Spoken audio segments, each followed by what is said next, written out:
கர்த்தராகிய இயேசு கிறிஸ்துவின் பரிசுத்த நாமத்துக்கு மகிமை உண்டாவதாக. மீண்டுமாக இந்த மாலை நேரத்திலும் அவருடைய சமூகத்தை ஒன்று கூடும்படியாகவும் அவரை துதித்து பாடும்படியாகவும் ஆண்டவர் நமக்கு கொடுத்த இந்த கிருபைக்காக ஆண்டவர் நாம் நன்றி செலுத்துவோம். நாம் ஜெபம் செய்வோம். சர்வத்திற்கும் மேலான நல்ல ஆண்டவரே, துதிக்க பாத்திரரே, பிரியாதி தூயவரே, அப்பா இதாண்டவரே, இந்த மாலை நேரத்திலும் ஆண்டவரே உடைய சமூகத்தை வந்தாண்டவரே உடைய பிரசனத்திற்கு ஒன்று கூட்டிய தேவைக்காகவும் நாம் நன்றி செலுத்துகிறோம். அப்பா தாப்பனை எங்கே இருந்தாலும் 3 பேர் 44 கூடுதலாக அங்கே எங்கள் மத்தியில் இருப்பேன் என்று சொல்லியிருக்கிறீர்.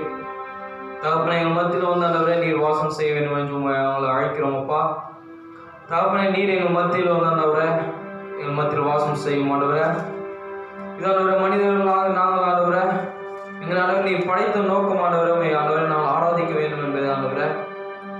ஆகவே தாப்பன ஆண்டவரை பொல்லாத பிசாசானவரை இதுக்கு ஆண்டவரை எவ்வளவோ ஆண்டவரை தடைகளை கொண்டு வந்தாலும் ஆண்டவரே தேவியர் ஆண்டவரை உண்மை நாங்கள் ஆராதிக்கும்படி ஆண்டவரை நீர் ஆண்டவரை ஒவ்வொரு நாளும் ஆண்டவரை எவ்வளவோ ஆண்டவரை அவருடைய கிருபைகளுக்கு பொழிந்து கொண்டிருக்கிறீர் ஆண்டவரை. நீ செய்த நன்மைகளுக்காக நஞ்சு ஆண்டவரை.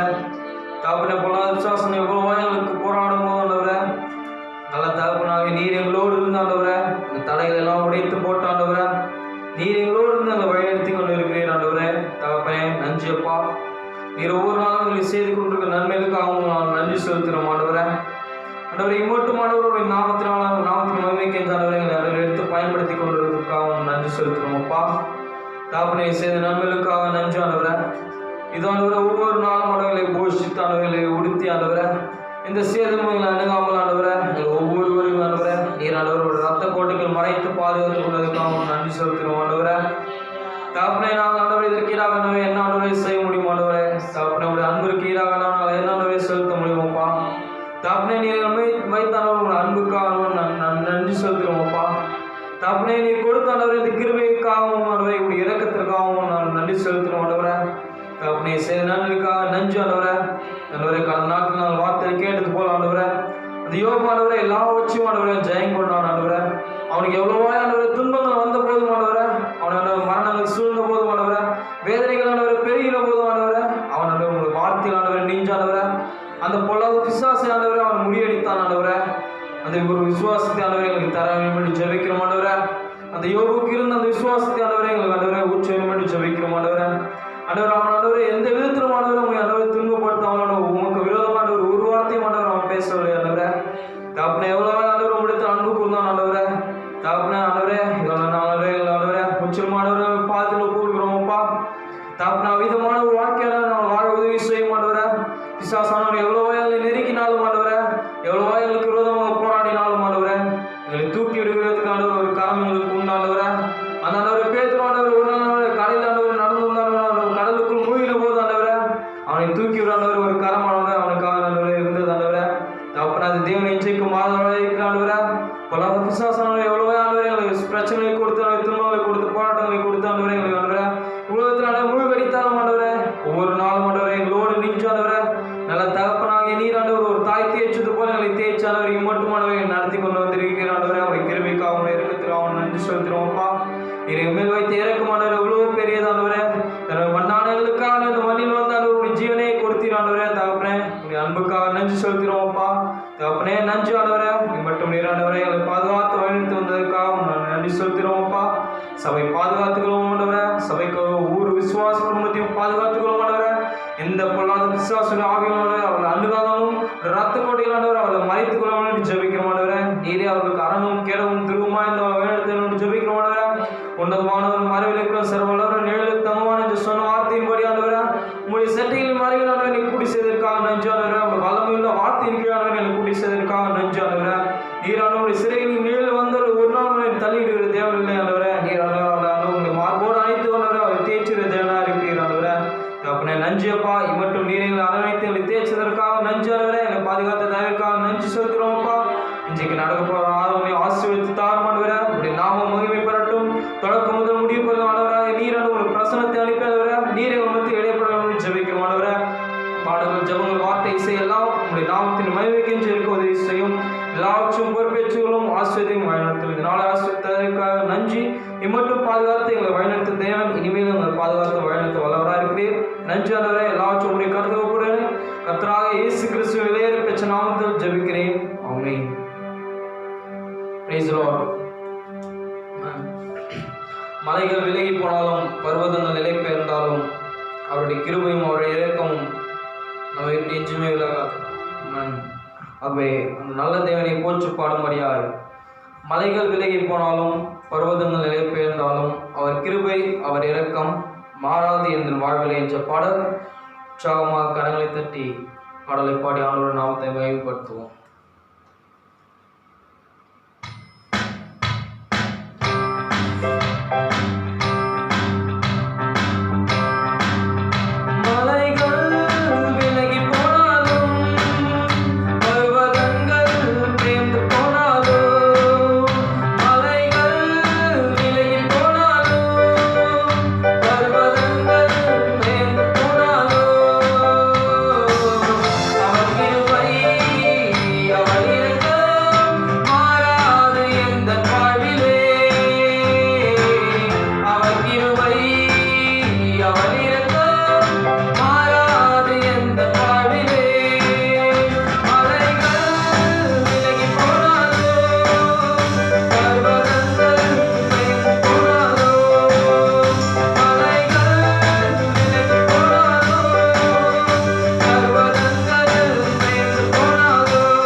நம்முடைய தேவனைப் போல் அன்புள்ள தேவன் இந்த உலகத்தில் யாருமே இல்லை.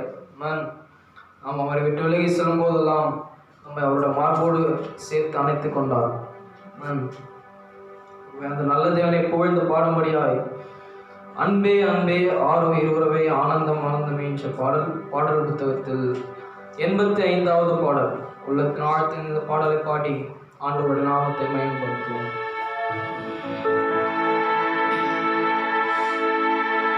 அன்பே அன்பே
ஆசீர்வதிக்கப்பட்ட அருமையான இந்த மாலை நேரத்திற்காக உண்மை நாங்கள் நன்றியோடு ஸ்தோத்திரிக்கிறோம். ஆண்டவரே, உம்முடைய அன்பு ஒரு நாளும் மாறாத தகவல். ஆண்டவரே, உம்முடைய அன்பு கர்த்தாவே நித்தியமானது தகவல். ஆண்டவரே, உம்முடைய அன்புக்கு ஆண்டவரே இணை ஏதும் இல்லை தகவல். நன்றி தகவல். இந்த நாளிலும் உம்முடைய அன்பினால் ஆண்டவரே, அநாதி சிநேகத்தினால் ஆண்டவரே எங்களை சிநேகித்ததற்காக நன்றி தகவல். ஆண்டவரே, எங்களை பெயர் சொல்லி அழைத்ததற்காக உண்மை நாங்கள் நன்றியோடு ஸ்தோத்திரிக்கிறோம் தகப்பனே. நன்றி ஆண்டவரே. உலகம் உண்டாவதற்கு முன்பாகவே நீர் எங்களை நேசித்தபடியால் தகப்பனே, நாங்கள் உண்மை நன்றியோடு ஸ்தோத்திரிக்கிறோம் தகப்பனே. எங்களிடத்தில் நீ அன்பு கூர்ந்தபடியால் ஆண்டவரே உண்மை நாங்கள் ஸ்தோத்திரிக்கிறோம் தகப்பனே. நன்றி தகப்பனே. இது மாலை வேலைக்காக நன்றி ஆண்டவரே.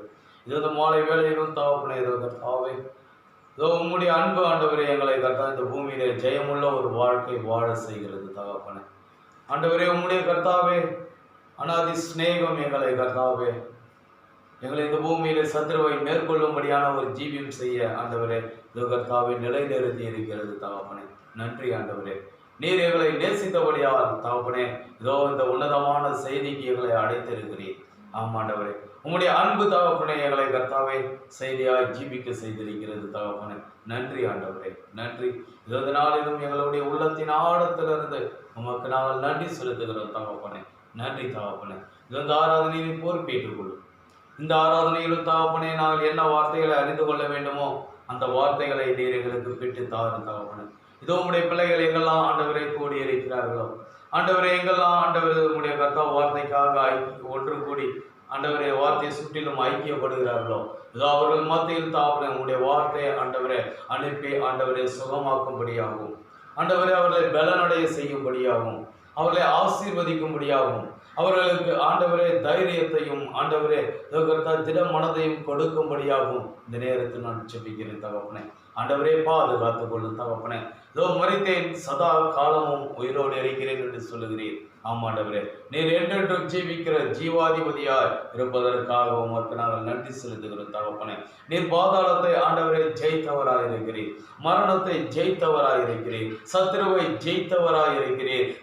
அந்த நல்ல தேவன் தகப்பனே எங்களுக்குள்ள இருந்து தகப்பனே இந்த கடைசி நாட்களில் சத்துருவை ஜெயம் கொள்ள ஆண்டவரே நீர் எங்களுக்கு கர்த்தாவை கிருபை செய்ததற்காக நன்றி ஆண்டவரே. உம்மை பெற்றுக்கொள்ளும்படியால் உம்முடைய வார்த்தைகளை ஆண்டவரை எங்களுக்கு வெளிப்படுத்தி கொடுத்ததற்காக உமக்கு நாங்கள் நன்றி செலுத்துகிறோம் தகப்பனே. ஆமாண்டவரே, வெளிப்பாடு இல்லை என்றால் தகப்பனே இந்த பூமியிலே நாங்கள் ஜீவிக்க முடியாது தகப்பனே. ஆமாண்டவரே, ஜெயமான வாழ்க்கை வாழ முடியாது தகப்பனே. சத்திரியங்களை மோசம் போக்குவான் தகப்பனே. ஆனால் எங்களுக்கு நீர் வெளிப்பாடை கொடுத்திருப்பதற்காக நன்றி ஆண்டவரே. ஆமாண்டவரே, அந்த வெளிப்பாடுதான் எங்களை கர்த்தாவையும் மட்டும் ஆண்டவரே நிலைநிறுத்தி இருக்கிறது. நன்றி தகப்பனே. பாதாளம் எங்களை மேற்கொள்ளாதபடி ஆண்டவரே கர்த்தாவை சத்துரு எங்களை மேற்கொள்ளாதபடி அந்தகார சக்திகளை எங்களை மேற்கொள்ளாதபடி ஆண்டவரே நீர் எங்களுக்கு அந்த வெளிப்பாடை கொடுத்திருப்பதற்காக நன்றி தகப்பனே. நன்றி ஆண்டவரே. இந்த உலகத்தில் வெளிப்பாடு இல்லை, ஜனங்களிடத்தில் வெளிப்பாடு இல்லை, ஸ்தாபனத்தில் வெளிப்பாடு இல்லை. ஆனால் தகப்பனே இந்த அக்னி ஸ்தம்பத்தின் கீழே மேக ஸ்தம்பத்தின் கீழே ஆண்டவர் கர்த்தாவே வெளிப்பாடுள்ள ஒரு செய்தியை நீர் அனுப்பி ஆண்டவரே நீர் எங்களுக்கு உம்மை வெளிப்படுத்தினபடியால் உம்மை ஸ்தோத்திரிக்கிறேன் தகப்பனே. ஆமாண்டவரே, ஞானிகளுக்கும் கல்விமான்களுக்கும் மறைத்து பாலகர்களாகிய எங்களுக்கு நீர் உம்மை வெளிப்படுத்தினபடியால் உம்மை ஸ்தோத்திரிக்கிறேன் என்று எங்களுடைய ஆண்டவர் சொன்னது போல ஆண்டவரே இந்த நாளிலும் தகப்பனே நாங்கள் அதையே அறிக்கை செய்கிறோம். ஆண்டவரே, ஞானிகளுக்கும் கல்விமான்களுக்கும் மறைத்து எங்களுக்கு பாலகர்களாகிய ஆண்டவரை எங்களுக்கு நீர் உம்மை வெளிப்படுத்தினபடியால் உம்மை நாங்கள் ஸ்தோத்திரிக்கிறோம் தகப்பனே. நன்றி ஆண்டவரே, நன்றி தகப்பனே. இந்த ஆராதனை ஆசீர்வதியும். இந்த ஆராதனையில தகப்பனே நாங்கள் ஜெயம் கொள்ளுகிற ஆண்டவரை வாழ்க்கை வாழ ஆண்டவரை எப்படியா ஜீவிக்க வேண்டுமோ அதை எங்களுக்கு போதிக்க வேண்டும் என்று இந்த நேரத்தில் நான் ஜெபிக்கிறேன் தகப்பனே. ஆராதனை ஆசீர்வதியும் தகப்பனே. இந்த ஆராதனை முடியும் பொழுது நாங்கள் அதிகமாய் ஆண்டவரே உம்மை அறிந்தவர்களாய், அதிகமாய் ஆண்டவரே கர்த்த விசுவாசத்தில் வளர்ந்தவர்களாய் ஆண்டவர் அதிகமாய் தகப்பனே ஜெயம் கொள்கிறவர்களாய் ஆண்டவரே ஆராதனை கர்த்தாவே எங்களை நீர் ஆசீர்வதிக்க வேண்டும் என்று நேரத்தில் நான் ஜெபிக்கிறேன். பாதுகாத்துக் கொள்ளும், வழி நடத்தும். எங்களை நாங்கள் தாழ்த்துகிறோம். இந்த சபை விசுவாசில் ஒவ்வொருவரையும் ஆசீர்வதியும், பாதுகாத்துக் கொள்ளும், வழி நடத்தும். தேவையெல்லாம் சந்தியும் ஆண்டவரே. இந்த வார்த்தைக்கு நாள் ஆயத்தமாகிற வேளையில் தகப்பனே என்னுடைய ஆவி ஆத்மா சரீரத்தை நீர் பொறுப்பேற்றுக் கொள்ளும் தகப்பனே.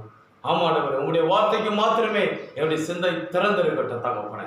வேறு சிந்தை எங்களுக்கு உண்டாகாதபடி என் தேவனாய் கர்த்தர் எங்களை ஆட்கொள்ளும். பரிசுத்த ஆவியானவர் எங்களை ஆண்டவரே வார்த்தைக்கென்று கர்த்தாவே ஏதோ எங்களை கர்த்தாவை சிந்தையை திறந்து கொடுக்க எங்களுக்கு உதவி செய்யும், பாதுகாத்து கொள்ளும்படி நடத்தும். கர்த்தராகிய இயேசு கிறிஸ்துவின் விலையேற பெற்ற நாமத்தில் ஜெபிக்கிறேன். ஆமென். Praise the Lord.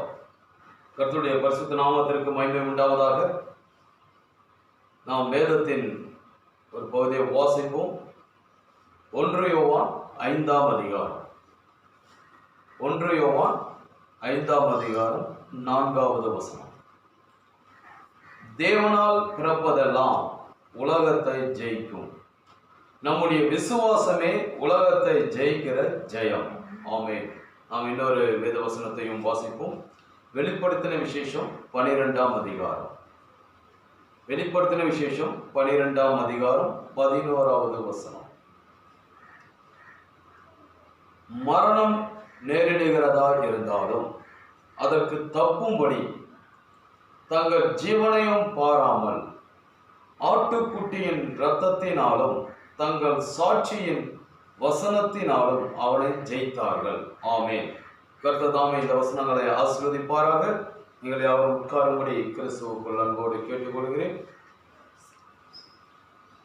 கர்த்தருடைய பரிசுத்த நாமத்திற்கு மகிமை உண்டாவதாக. மறுபடியும் இந்த அருமையான மாலை வேளையிலே நாம் ஆண்டவருடைய பிரசன்னத்தில் ஒன்று கூடும்படியாய், அவருடைய வார்த்தைகளை தியானிக்கும்படியாகவும், ஆண்டவரை ஆராதிக்கும்படியாகவும், அவரை புகழ்ந்து பாடும்படியாகவும் தேவனாய் கர்த்தர் நமக்கு இந்த மாபெரும் கிருபையை செய்ததற்காக கர்த்தருக்கு நாம் நன்றி செலுத்துவோம். அவை நாம் நேரடியாக தேவனுடைய வார்த்தைக்கு கடந்து செல்வோம். ஜெயம் கொள்ளுகிறவர்கள் என்ற தலைப்பிலே அங்கே தேவனுடைய வார்த்தையை நாம் கவனித்துக் கொண்டிருக்கிறோம். அதனுடைய 2வது பாகத்தை நான் இன்றைக்கு உங்கள் மத்தியில் கொண்டு வருகிறேன். ஓவர் கமர்ஸ், ஜெயம் கொள்ளுகிறவர்கள். ஆகவே இந்த ஜெயம் கொள்ளுகிறவர்கள் யார் என்பதை குறித்து நாம் கவனித்துக் கொண்டிருக்கிறோம். அவங்க எப்படியா அங்கே யோபு ஜெயம் கொண்டான் என்பதை குறித்து நாம் அங்கே கவனித்தோம். பவுல் எப்படியா ஜெயம் கொண்டான் என்பதை குறித்து அங்கே கவனித்தோம்.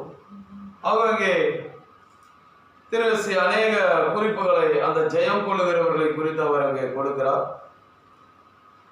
நாம் ஜெயம் கொள்ள வேண்டும் என்றால் எப்படியா ஜீவிக்க வேண்டும், நம்மிடத்தில் எந்தெந்த காரியங்கள் இருக்க வேண்டும், எந்தெந்த காரியங்கள் இருக்கக்கூடாது என்பதை குறித்து அங்கே தீர்க்கதரிசி அநேக குறிப்புகளை கொடுத்திருக்கிறார். அது அப்படியா இன்றைக்கு ஒரு சில குறிப்புகளை நான் கொண்டு வருகிறேன். இந்த செய்திக்கு ஆதாரமாக தினேசனுடைய செய்தியிலிருந்து நான் ஒரு பாகத்தை வாசிக்கிறேன். நான் எப்படி ஜெயம் கொள்வது என்ற ஒரு செய்தி. 80வது பேரா 80வது பேராவிலிருந்து திருவசி இப்படியாய் சொல்கிறார். வேறொரு கதாபாத்திரத்தை குறித்து இங்கு கூற விரும்புகிறேன். லோத்தின் நாட்களில் இயேசு அதை குறிப்பிட்டார்.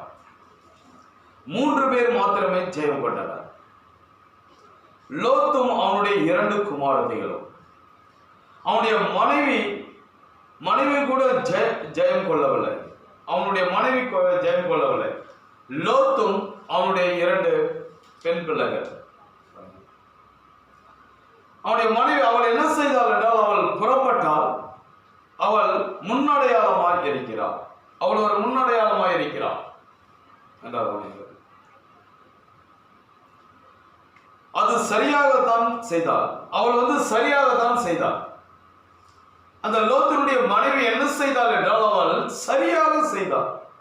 அவள் எல்லாவற்றையும் விட்டு புறப்பட்டாள். இதை உங்களிடம் சிறிது நேரம் கூற வேண்டும் என்று சொல்கிறார். கொஞ்ச நேரம் அதை கூறணும். அருமையான சகோதரனே, சொல்லியது சபைக்கு அவசியமானது, நம்முடைய வாழ்க்கைக்கு மிக அவசியமானது. அவங்க திருவசி அதை குறித்து அங்கு சொல்லுகிறார். இதை கொஞ்ச நேரம் அங்கே சிறிது நேரம் கூற வேண்டும். உங்களில் அநேகரும் கூட புறப்பட்டீர்கள். லோத்தினுடைய மனைவியை போல் அநேகர் புறப்பட்டீர்கள் என்று சொல்லுகிறார். உங்களில் அநேகர் வேத வாக்கியங்களை ஆராய்ந்து பார்த்த பிறகு அதில் நிற்க வேண்டும் என்று இவைகளை விட்டு புறப்பட்டீர்கள். எவ்வளவு அழகா சொல்றாரு பாருங்க. எப்படி புறப்பட்டோம் என்றால், எப்படி புறப்பட்டார்கள் என்றால், நாம் இந்த செய்தியை எடுத்துக்கொள்வோம். இந்த செய்திக்கு வருகிற விசுவாசிகளை எடுத்துக்கொள்வோம். அந்த விசுவாசிகள் எப்படி செய்திக்கு வந்தார்கள் என்றால், அவர்கள் வேத வாக்கியங்களை ஆராய்ந்த பிறகு, அது சரியான செய்தி என்று அறிந்த பிறகு, இந்த மணி நேரத்தினுடைய செய்தி உண்மையான ஒரு செய்தி, உத்தமமான ஒரு செய்தி, இதுதான் நித்திய ஜீவனுக்குரிய செய்தி என்பதை அறிந்த பிறகு, ஆராய்ந்த பிறகு, அதில் நிற்க வேண்டும் என்று இவைகளை விட்டு புறப்பட்டார்கள். ஸ்தாபனத்தை விட்டு புறப்பட்டார்கள், கள்ள உபதேசத்தை விட்டு புறப்பட்டார்கள், விக்கிரக ஆராதனை விட்டு புறப்பட்டார்கள், பாவத்தை விட்டு புறப்பட்டார்கள். இவைகள் எல்லாவற்றையும் விட்டு அவர்கள் புறப்பட்டார்கள். நீங்களே சர்வ வல்லமையுள்ள தேவன் உறுதிப்படுவதை கண்டிருக்கிறீர்கள். ஆகவே சர்வ வல்லமையுள்ள தேவன் இந்த செய்தியில உறுதிப்படுவதை, இந்த கடைசி காலத்தில் உறுதிப்படுத்தப்பட்டிருப்பதை, நம்முடைய தீர்க்கதரிசியின் மூலமாய், அக்னி ஸ்தம்பத்தின் மூலமாய், மேக ஸ்தம்பத்தின் மூலமாய் இந்த கடைசி காலத்தில் உறுதிப்படுத்தப்பட்டதை அங்கே எல்லாரும் கண்டீர்கள் என்று சொல்கிறார். அந்த சபையை குறித்து சொல்லுகிறார். அவருக்கு முன்பாக இருக்கிற ஜனங்களை பார்த்தவர் பேசுகிறார். அது உறுதிப்பட்டது என்று வேறொருவர் கூறின அடிப்படையில் அல்ல, வேறொருத்தர் கூறின அடிப்படையில் அல்ல, யாரோ ஒருத்தர் சொன்னதுனால அது உறுதிப்பட்டதுன்னு சொல்ல, நேரடியாகவே கண்டார்கள். திரேசுடைய வாழ்க்கையில, அவருடைய ஊழியத்துல ஐயா அங்கே ஜனங்கள் என்ன செய்தார்கள்? நேரடியாக கண்டார்கள். தேவன் அங்கே காட்சியில் இருப்பதை, அது எப்படி இருக்கும் என்று வேதம் கூறின அடிப்படையில் அது உண்மை என்று கண்டு கொண்டீர்கள். அது உண்மை. வேதம் என்ன சொல்லுகிறதோ, இதோ கர்த்தருடைய பெரிதும் பயங்கரமான நாள் வருகிறதற்கு முன்னே நான் உங்களிடத்திற்கு எலியா தீர்க்கதரிசியை அனுப்புவேன். அங்கே தேவனுடைய வார்த்தை சொன்ன விதமாகவே அங்கே எலியா தீர்க்கதரிசி வெளிப்பட்டதை அவர்கள் கண்டார்கள். அற்புத அடையாளங்களை அவர்கள் கண்டார்கள். இதோ அங்கே மனுஷகுமாரன் வெளிப்படும் நாட்களில் என்ன நடக்கும்? லோத்தினுடைய நாட்களில் நடந்தது போல ஐயா மனுஷகுமாரன் வெளிப்படும் நாட்களிலும் நடக்கும். நோவாவின் நாட்களில் நடந்தது போல மனுஷகுமாரன் வெளிப்படும் நாட்களிலும் நடக்கும். அங்கே வேத வசனம் உறுதிப்படுவதை அங்கே ஜனங்கள் கண்ணார கண்டார்கள். அதுதான் அங்கே தீர்வு சொல்லுகிறார். எனவே நீங்கள் அது உண்மை என்று கண்டு கொண்டீர்கள். எனவே நீங்கள் சோதனை விட்டு, அவை பாவத்தை விட்டு, ஸ்தாபனங்களை விட்டு, அவை இந்த ஸ்தாபனங்களை விட்டு உங்களுடைய கோட்பாடுகளுக்கு கட்டும் காரியங்களை விட்டு, பரிசுத்த ஆவி தம்மை எழுதப்பட்ட வார்த்தை மூலம் உறுதிப்படுத்துவதை கண்டு, பரிசுத்த ஆவியானவர் அங்கே எழுதப்பட்ட வார்த்தை மூலமாய் அவர் அங்கே உறுதிப்படுத்துவதை கண்டு ஜனங்களை கண்டார்கள். இயேசுவை பின்பற்ற புறப்பட்டார்கள். அவர்களுக்கு இயேசுவை அவர்கள் பின்பற்ற புறப்பட்டார்கள். ஆகவே இன்று கடைசி காலத்தில் அவர்கள் அங்கே ஐயாங்க வார்த்தை அங்கே உறுதிப்படுத்தப்படுவதை கண்டு அவர்கள் என்ன செய்த? கர்த்தரை பின்பற்ற அவர்கள் புறப்பட்டார்கள். வேறு விதமாக கூறினார், நீங்கள் கோட்பாடுகளுக்கு பதிலாக வேதாகமத்தை ஏற்றுக்கொண்டீர்கள். அவங்க வேதாகமத்தை ஏற்றுக்கொண்டீர்கள்.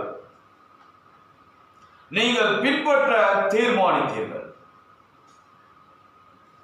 ஆண்டவரை பின்பற்ற, செய்தியை பின்பற்ற, வேதத்தை பின்பற்ற, ஐயாங்கே வெளிப்படுத்தப்பட்ட வார்த்தையை, உறுதிப்படுத்தப்பட்ட வார்த்தையை பின்பற்ற புறப்பட்டீர்கள்.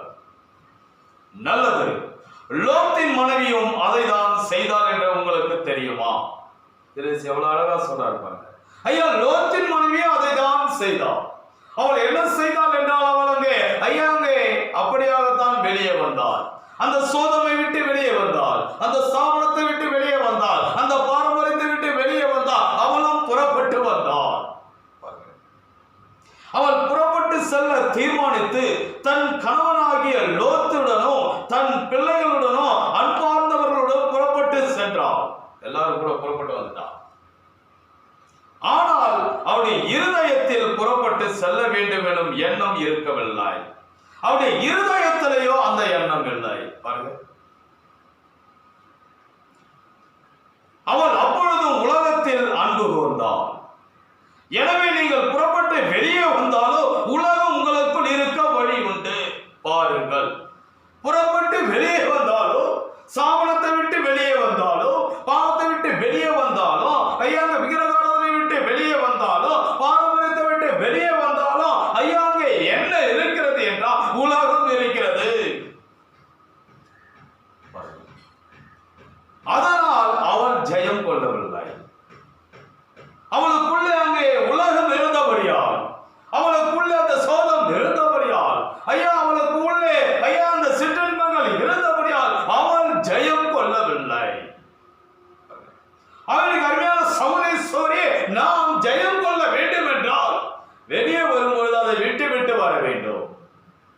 அதோடு கூட இருப்போம் என்றால் ஜெயம் கொள்ள முடியாது. உலகத்தோடு இருப்போம் என்றால், பாரம்பரியத்தோடு இருப்போம் என்றால், ஐயா கண்களின் நிச்சயோடு இருப்போம் என்றால், ஜீவனத்தின் பெருமையோடு இருப்போம் என்றால், ஐயா மாம்சத்தின் நிச்சயோடு இருப்போம் என்றால் ஜெயம் கொள்ள முடியாது. இன்னைக்கு நாம் நம்ம யாரை இதை பார்க்க வேண்டும்? நாம் எல்லாவற்றையும் விட்டு விட்டு ஐயா கர்த்தரை பின்பற்றுகிறோமா? எல்லாவற்றையும் விட்டு விட்டு உறுதிப்படுத்தப்பட்ட வார்த்தை பின்பற்றுகிறோமா? அப்படி பின்பற்றினால் மாத்திரமே நாம் ஜெயம் கொள்ள முடியும். அவள் ஜெயம் கொள்ளவில்லை. அவள் அந்த பாதையில் இருந்த போதிலும் அது முடிவில் அவளை முறியடித்து விட்டது.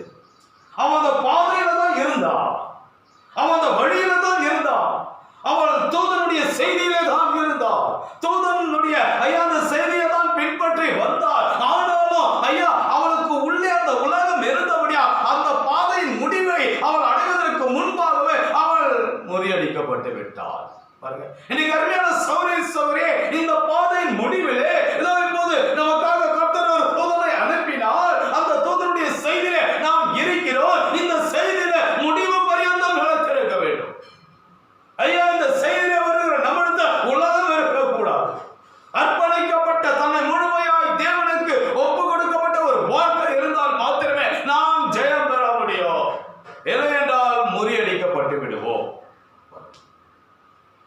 அவள் திரும்பி ஒரு பெரிய பார்வை பார்க்க வேண்டியதாக இருந்தது. அங்குதான் அவள் மாட்டிக்கொண்டாள். நீங்கள் திரும்பி பார்க்காதீர்கள், நீங்கள் திரும்பி பாராதீர்கள், எந்த விருப்பமும் வைத்திராதீர்கள், சென்று கொண்டே இருங்கள், சென்று கொண்டே இருங்க. திரும்பிலாம் பார்க்காதீங்க, எந்த விருப்பத்தையும் கொண்டிருக்காதீங்க. ஆண்டவரை நோக்கி ஐயா பாதையில சென்று கொண்டே இருங்கள். பாருங்க, உங்கள் சிந்தையை கல்வாரியின் மேல் வைத்து கிறிஸ்துவை நோக்கி சென்று கொண்டே இருங்கள். நம்முடைய சிந்தையை கல்வாரி மேல வச்சு, ஆமாங்க, நம்முடைய சிந்தையை உலகத்தின் மேல் வைப்போம் என்றால், நம்முடைய சிந்தையை பணத்தின் மேல் வைப்போம் என்றால், நம்முடைய சிந்தையை பொருளின் மேல் வைப்போம் என்றால், நம்முடைய சிந்தையை ஐயா ஆடம்பரத்தின் மேல் வைப்போம் என்றால், நம்முடைய சிந்தையை ஐயா தேவனுக்கு பிரியமில்லாத காரியத்தின் மேல் வைப்போம் என்றால் நாம் முறியடிக்கப்பட்டு விடுவோம். அவை திருசிங்க சொல்லுகிறார், உங்களுடைய சிந்தையை கல்வாரியின் மேல் வையுங்கள். உங்களுடைய சிந்தையை கல்வாரியின் மேல் வைப்பீர்கள் என்றால் நாம் ஒரு நாளும் முறியடிக்க முடியாது, முறியடிக்கப்பட முடியாது. ஆமரியான சகோதரரே, நாம் முறியடிக்கப்படாமல் இருக்க வேண்டும் என்றால், நாம் முடிவு பரியந்தம் ஐயா நிலைத்திருக்க வேண்டும் என்றால் நாம் செய்ய வேண்டிய ஒரு காரியம் என்னவென்றால், நம்முடைய சிந்தை கிறிஸ்துவின் மேல் கல்வாரியின் மேல் இருக்க வேண்டும். ஆமா, அப்போதான் ஜெயம் பெற முடியும். அமர்மையான சகோதரி, அதை நாம் பார்க்கிறோம்.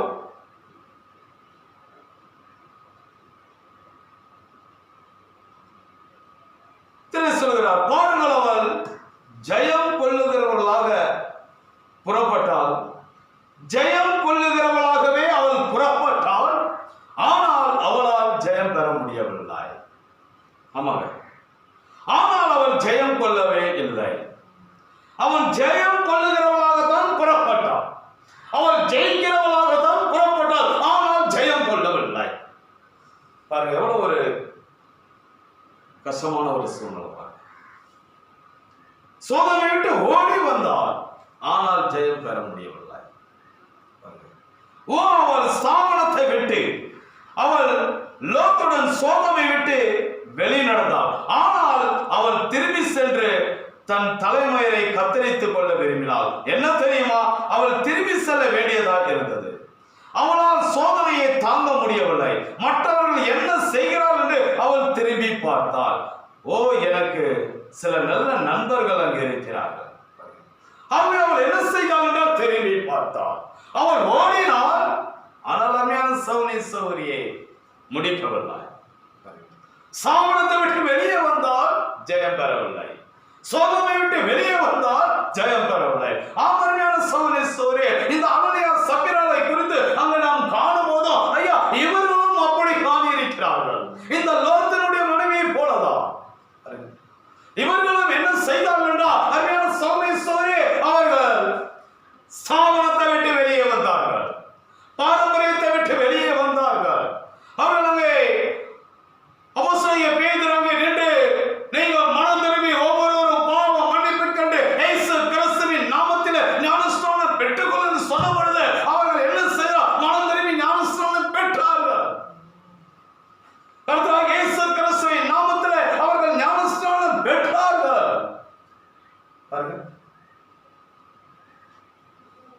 நித்திய ஜீவனை பெற விரும்பினார்கள்.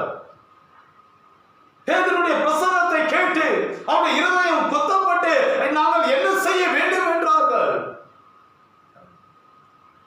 அவர்களுக்கு ஆலோசனை கொடுக்கப்பட்டது. அவர்கள் ஞானஸ்நானம் பெற்றார்கள். ஐயா, அவர்கள் என்ன செய்தார்கள்? அப்போஸ்தல உபதேசத்துக்குள்ளே வந்தார்கள். ஐயா, பாரம்பரியத்தை விட்டு விட்டார்கள், அவருடைய போதகரை விட்டு விட்டார்கள், ஐயா, அந்த ஆசாரியரை விட்டு விட்டார்கள். எல்லாவற்றையும் விட்டு விட்டு அவர்கள் என்ன செய்தார்கள்? இப்பொழுது பேதுருடைய தலைமையின் கீழ் சென்று கொண்டு இருக்கிறார்கள். இவர்கள் ஒரு பிரயாணத்தை செய்து கொண்டு இருக்கிறார்கள். இவர்கள் ஓடிக்கொண்டிருக்கிறார்கள். ஓடிக்கொண்டிருந்த அவர்கள் என்ன செய்தார்கள்? ஐயா, கொஞ்சம் நின்று திரும்பி பார்த்தார்கள்.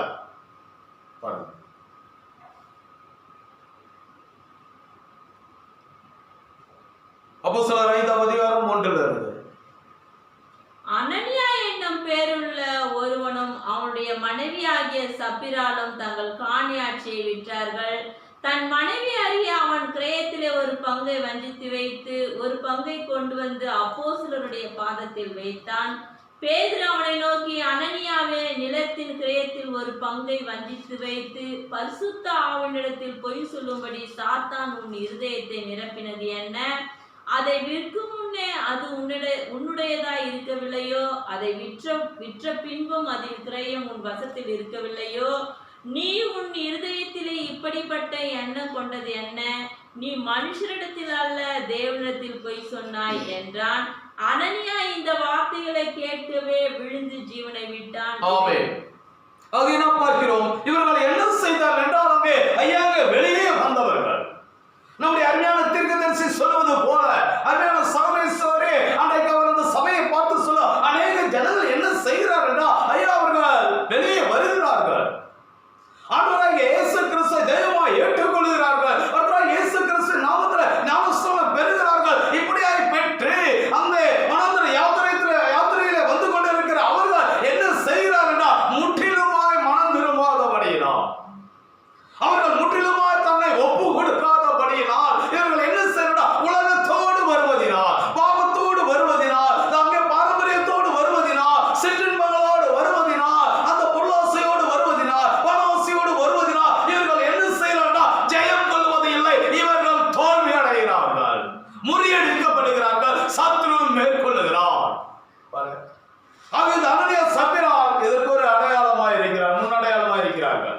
இந்த லோத்தினுடைய மனைவி இதற்கு ஒரு முன்னடையாளமாய் இருக்கிறார். பாருங்க, இன்னைக்கு அருமையான சகோதரி, இன்னைக்கு நாம் இந்த முன்னடையாளங்களை காணும்போது நாம் மிக கவனமாய் இருக்க வேண்டும். இன்னைக்கு அருமையான சகோதரி, மாம்ச பிரகாரமான மரணம் நேரிடவில்லை என்றாலும் ஆவிக்குரிய மரணத்தில் இன்னைக்கு எவ்வளவு ஜனங்கள் மரித்து போய் கிடக்கிறார்கள். இந்த பிரயாணத்திலே வந்தவர்கள் ஆண்டவராகிய இயேசு கிறிஸ்துவை தெய்வமாய் ஏற்றுக்கொண்டு கர்த்தராகிய இயேசு கிறிஸ்துவின் நாமத்தில் ஞானஸ்நானம் பெற்று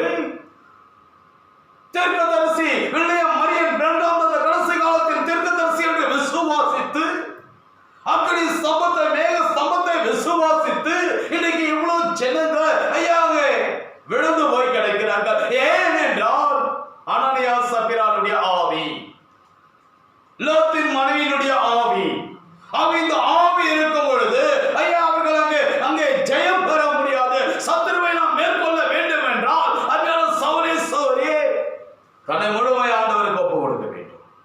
நம்ம அப்பதான் ஜெயம் கொள்ள முடியும், இல்லைன்னா ஜெயம் கொள்ள முடியாதுங்க. பாருங்க, இங்கே அனனியா செத்து போயிட்டான். அவன் எதற்கு ஒரு முன்னடையாளமா இருக்கிறான் பாருங்க. தேவனை வஞ்சிக்கிறவர்களுக்கு ஒரு முன்னடையாளமா இருக்கிறான். இந்த லோத்தினுடைய மனைவி எதற்கு ஒரு முன்னடையாளமா இருக்கிறார்? வார்த்தைக்கு கீழ்ப்படியாதவர்களுக்கு ஒரு முன்னடையாளமா இருக்கிறார். அதனுடைய கர்மையான சௌனிஸ்வ இவைகளை நாம் காணும் பொழுது ஐயா நாம் ஜெயம் கொள்வர்களாக இருக்க வேண்டும். இவர்களை போல் சாபத்தின் அடையாளமாய் இருக்கக்கூடாது, சாபத்தின் நினைவு சின்னமாய் இருக்கக்கூடாது. நாம் ஆசீர்வாதத்தின் நினைவு சின்னமாய் இருக்க வேண்டும். பார்க்கிறோம் மறுமையான சோதனை சொல்லுங்க. வேதம் சொல்லுகிறது ஏசாயா 14ஆம் அதிகாரம் 12வது வசனம். ஏசாயா 14ஆம் அதிகாரம் 12வது வசனம். அதிகாலையின் மகனாகிய விடிவெள்ளியே, நீ வானத்திலிருந்து விழுந்தாயே, ஜாதிகளை ஈனப்படுத்தினவனே, நீ தரையிலே விழ வெட்டப்பட்டாயே. ஆமென். நாம் இங்கே இந்த சாத்தானை குறித்து நாம் பார்க்கிறோம். இந்த சாத்தான் ஒரு நாள் பரலோகத்திலே இருந்தான். தேவனுடைய வலதுகரமாக இருந்தான். அவன் ஒரு கேருபாக இருந்தான். சிங்காசனத்தை அங்கே பாதுகாக்கிறவனாக இருந்தான். அவன் ஒரு கேரு, அவன் ஒரு ஆசீர்வதிக்கப்பட்ட ஒரு ஸ்தானத்தில் இருந்தான். ஆனால் அவன் என்ன செய்தான் என்றால் அவன் தள்ளப்பட்டான். பாருங்க, அவன் ஒரு நாள் இந்த பூமிக்கு தள்ளப்பட்டான். அவன் அங்கே ஐயா பர்வதத்திலிருந்து தள்ளப்பட்டான். அவன் தள்ளப்பட்டதனால் அவன் என்ன செய்தான் என்றால் மனிதர்களையும் அங்கே நரகத்துக்கு தள்ள முயற்சி செய்து கொண்டிருக்கிறான். இப்போ அவனுடைய நோக்கம் எல்லாம், நான் பரலோகத்திலிருந்து தள்ளப்பட்டேன், இப்போ தேவனுடைய சிருஷ்டிப்புகள் எல்லாவற்றையும் நான் நரகத்துக்கு தள்ளுவேன். ஏதேனில் இருந்து அவன் அதை தான் செய்து கொண்டிருக்கிறான். அவன் இன்னைக்கு திருசுர அவனை ஜெயித்தால் தான் நாம் நரகத்துக்கு தப்ப முடியும். இப்ப நம்ம நரகத்துக்கு தப்பணும்னா அவனை ஜெயிக்கணும். அந்த சத்துருவை ஜெயித்தால் தான் அவனுடைய நோக்கம் எல்லாம் என்ன வேண்டாம், நம்மை நரகத்துக்கு தள்ள வேண்டும். இப்ப நம்ம நரகத்துக்கு செல்லாம இருக்க வேண்டும், நாம் அவனை ஜெயிக்க வேண்டும். பாருங்க, இதுதான் காரியம். இப்ப இந்த சாத்தான் என்ன செய்யறான்னா, நம்மை அவன் தொடர்ந்து தொல்லை கொடுத்து கொண்டே வருகிறான். ஒவ்வொரு நாளும் அவன் நமக்கு விரோதமாகவே செயல்பட்டு கொண்டு இருக்கிறான். அதே நேரத்தில் நாம் என்ன செய்கிறோம், அவனை ஜெயித்து கொண்டே வருகிறோம். அவன் எப்படி ஜெயிக்கிறோம்? 1 யோவான் 5ஆம் அதிகாரம் 4வது வசனம். தேவனால் பிறப்பதெல்லாம் உலகத்தை ஜெயிக்கும், நம்முடைய விசுவாசமே உலகத்தை ஜெயிக்கிற ஜெயம். ஆமென். ஆக நாம் பார்க்கிறோம், அந்த சத்துருவை நாம் எப்படி ஜெயிக்கிறோம் என்றால் விசுவாசத்தின் மூலமாக. ஆக இந்த விசுவாசம் என்ன வேண்டாம், இந்த விசுவாசம் தான் வெளிப்பாடு. இன்னைக்கு அருமையான சகோதரி சகோதரியே, இந்த வெளிப்பாடை குறித்து நான் கொஞ்சம் ஆழமாக பேச விரும்புகிறேன். ஆக இங்கே இந்த வெளிப்பாடு இருந்தால்தான் நாம் சத்துருவை மேற்கொள்ள முடியும். ஆக வெளிப்பாடு இல்லை என்றால் சத்துருவை மேற்கொள்ள முடியாது. ஆக வெளிப்பாடு என்பது என்னவென்றால் விசுவாசம். ஆக இந்த விசுவாசம் என்பது என்னவென்றால் ஒரு காரியத்தை அறிந்து கொள்வது, ஒரு காரியம் நமக்கு வெளிப்படுத்தப்படுவது, இதுதான் அங்கே விசுவாசமாய் இருக்கிறது. ஆகவே தேவனாய் கர்த்தர் ஜீவாதிபதி என்பதை உண்மையாகவே நமக்கு அது வெளிப்படுத்தப்பட்டிருக்கும் என்றால் நமக்கு அந்த விசுவாசம் வந்துவிடும். அவர் பரம வைத்தியர் என்பது நமக்கு வெளிப்படுத்தப்பட்டிருக்கும் என்றால், அவர் பரம வைத்தியர் என்பதை நாம் அங்கே ஐயா உணர்வுபூர்வமாய் அறிந்திருப்போம் என்றால் நாம் சுகமாகி விடலாம்.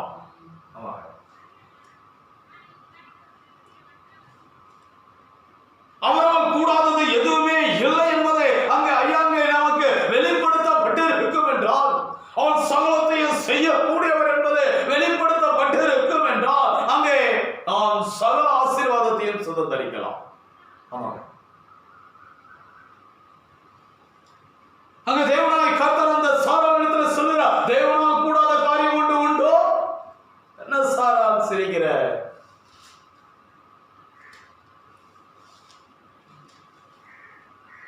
நான் சொல்ற வார்த்தையை கேட்டு, அந்த வாக்குத்தத்தத்தை கேட்டு அங்க நீ சிரிக்கிறியே, கேலி பண்றியே, நீ என்ன கிண்டல் செய்றியே. தேவனால் கூடாத காரியம் ஒன்று உண்டோ? ஏதாயிலும் ஒன்று உன்னால் சொல்ல முடியுமா? நான் சொல்லி நடக்கவில்லை என்பதை உன்னால் சொல்ல முடியுமா? முடியாது. நான் சொல்ல ஆகும் கட்டளையிட நிற்கும். தேவனால் கூடாதது எதுவுமே இல்லை, எல்லாவற்றையும் அவனால் செய்ய முடியும். இது ஒரு மனிதனுக்கு, ஒரு ஸ்திரீக்கு வெளிப்படுத்தப்படும் என்றால் எல்லா ஆசீர்வாதத்தையும் சுதந்திரத்தை விடலாம். ஆமாங்க. அவன் தேவனாய் கர்த்தர் இவ்வளவு மகத்துவம் உள்ளவர் என்பது ஐயாங்க நமக்கு வெளிப்படுத்தப்பட்டால் மட்டும்தான் நாம் உலகத்தை ஜெயிக்க முடியும். ஆமாங்க. உலகத்துக்குரியவனை ஜெயிக்க முடியும், வெளிப்பாடு இருந்தால் மட்டுமே. ஆமாங்க. ஆக இங்கே வெளிப்பாடு என்பது என்னவென்றால், அங்கே ஒரு காரியத்தை திறந்து காண்பிப்பது. இதற்குள்ளே என்ன இருக்கிறது என்பதை காண்பிப்பது.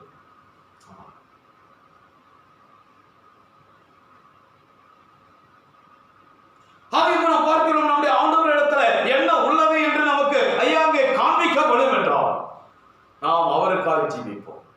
அவர் மேல் நமக்கு நம்பிக்கை இருக்கும், விசுவாசம் இருக்கும். ஆமா. அப்பதான் நம்ம ஆண்டவருக்கு நம்முடைய வாழ்க்கையில முதலிடம் கொடுக்க முடியும். அந்த சிஸ்டர்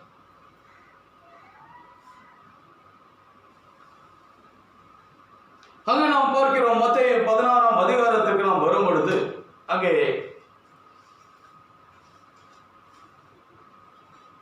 ஆண்டவர் ஒரு காரியத்தை அங்கே சொல்லுகிறார்.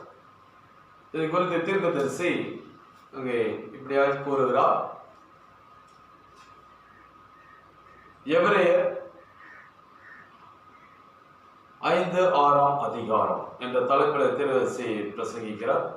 1957 வருடம் செப்டம்பர் மாதம் 6ஆம் தேதி இந்த செய்தியை பிரசங்கிக்கிறார். அதில் இப்படியாய் சொல்லுகிறார். 162 ஜனங்களே, அவர்கள் மிகவும் பக்தி உள்ளவர்கள் என்று கூறுகிறார்கள்.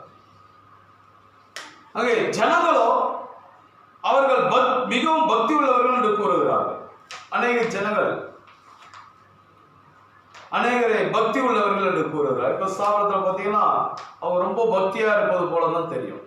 பாருங்க, தெரிய சொல்கிறார், பிசாசு பக்தி உள்ளது என்று உங்களுக்கு தெரியும் அல்லவா?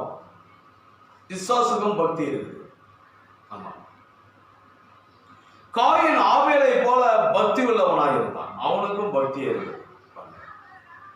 பக்தி உள்ளவனாய் இருந்தான் என்று உங்களுக்கு தெரியும் அல்லவா? ஆனால் அவன் வெளிப்பாட்டை உடையவனாக இருக்கவில்லை. அவனுக்கு வெளிப்பாடு கிடையாது. அதுதான் அது. அவன் வெளிப்பாட்டை பெற்றிருக்கவில்லை. அதாங்க காரியமே. வெளிப்பாடு இருந்தால்தான் ஜெயம் பெற முடியும். ஆமா. இன்னைக்கு நாம் கிறிஸ்தவர்கள் என்று சொல்லிக் கொள்ளலாம். அருமையான சகோதரனே, சகோதரி, நாம் கிறிஸ்தவர்கள் என்று சொல்லிக் கொள்ளலாம். நான் பைபிள் படிக்கிறேன்னு சொல்லலாம், நான் ஜெபம் பண்றேன்னு சொல்லலாம், நான் காணிக்கை கொடுக்கிறேன்னு சொல்லலாம், நான் தசமபாகம் கொடுக்கிறேன்னு சொல்லலாம், இதெல்லாம் சொல்லலாம். ஆனால் அங்கே நமக்கு வெளிப்பாடு அவசியம். எந்த அடிப்படையில் இவைகளை செய்கிறாய், அதுதான் அங்க முக்கியம். பாருங்க, காயினா அங்க பலி செலுத்தினான், இது காணிக்கை செலுத்தினான். காயினா ஒரு பலிபீடத்தை கட்டினான், காணிக்கை செலுத்தினான். எந்த அடிப்படையில் அவன் செய்கிறான், அதுதாங்க முக்கியம்.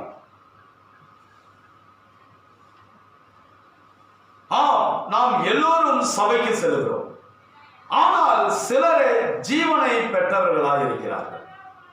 எவ்வளவு பேர் சர்ச்சைக்கு போறாங்க, ஆனால் அங்கே நாம் பார்க்கிறோம், அங்கே சிலரே ஜீவனை பெற்றவர்களாக இருக்கிறார்கள். ஒரு சிலர் தாங்க ஜீவனை பெற்றவர்களாக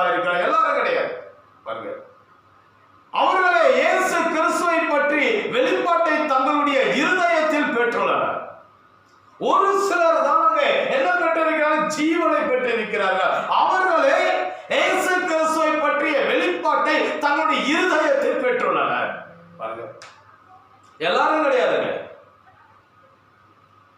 கரம் குலுக்குவதினால் அல்ல, குதிப்பதினால் அல்ல, சபையில் சேர்த்து கொள்வதனால் அல்ல, ஆனால் வெளிப்பாடு. தேவன் அவரை வெளிப்படுத்தி இருக்கிறார். அவர் தேவன் அங்கு ஒரு சிலருக்கு தன்னை முழுமையாய் வெளிப்படுத்தி இருக்கிறார். அதாவது மனுஷகுமாரனாகிய என்னை ஜனங்கள் யார் என்று சொல்லுகிறார்கள் என்று கேட்டதை நோக்கி பாருங்கள்.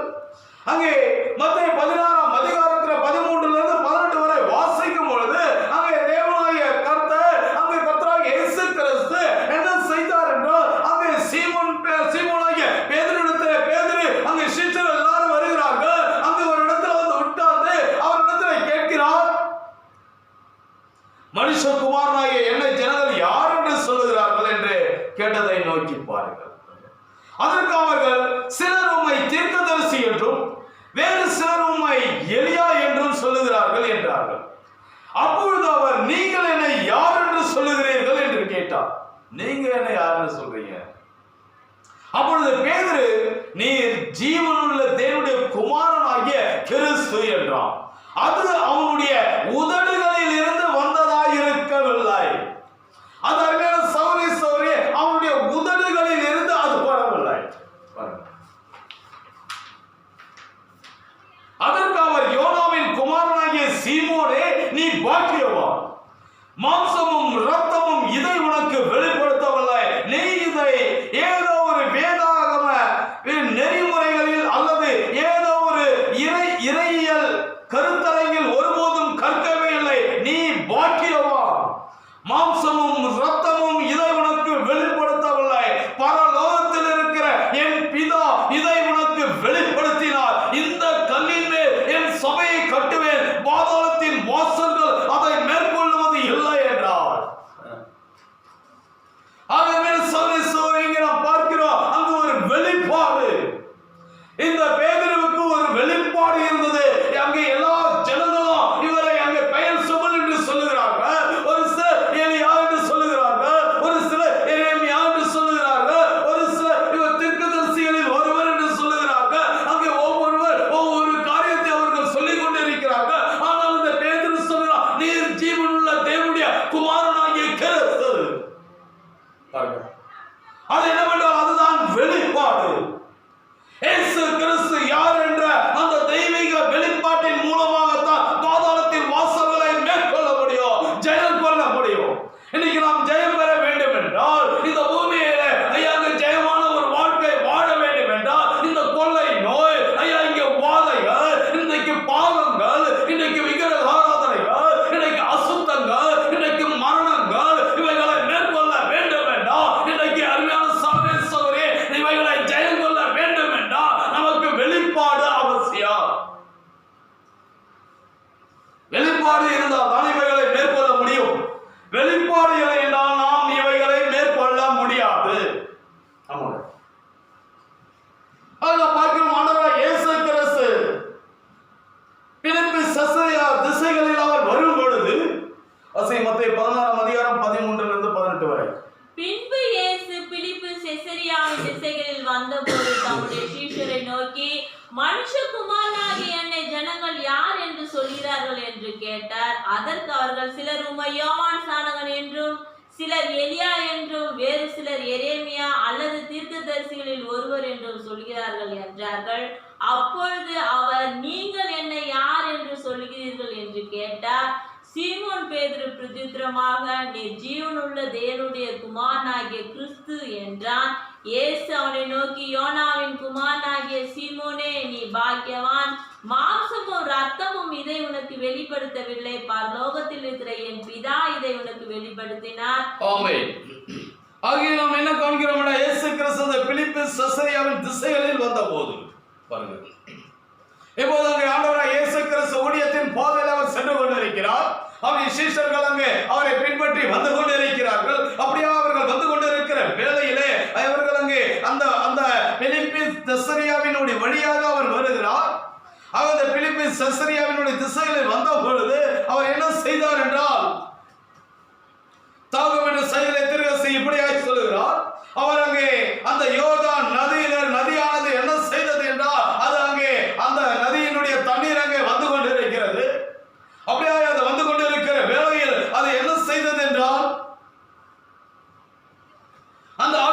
தண்ணீர் பாறைகளின் மேல் அது அப்படியே ஓடிக்கொண்டிருக்கிறது. இப்போது அங்கே அவர் ஊழியத்தின் பாதையில் சென்று வரும்பொழுது இப்போது ஒரு பாறையின் மேல் வந்து அவர் உட்கார்ந்தார். ஆண்டவராய் இயேசு கிறிஸ்து ஒரு பெரிய பாறையின் மேல் உட்கார்ந்தார். பாறையின் மேல் உட்கார்ந்து அவர் என்ன செய்தார் என்றால், அங்கே சீஷர்கள் எல்லாரும் அங்கே உட்கார்ந்து கொண்டிருக்கிறார்கள். அப்போது அவர் அங்கே சீஷரிடத்தில் கேட்கிறார்,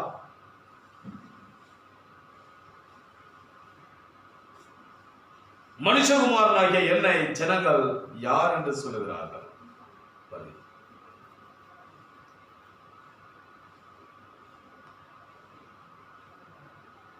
அவர்கள் ஒவ்வொருவரும் ஒவ்வொரு கருத்தை சொல்லிக் கொண்டிருக்கிறார்கள்.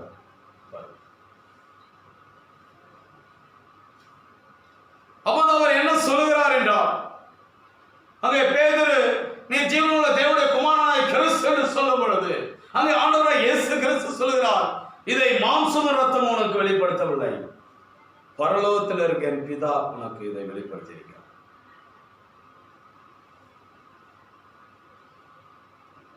ஆகவே நான் உனக்கு சொல்லுகிறேன்,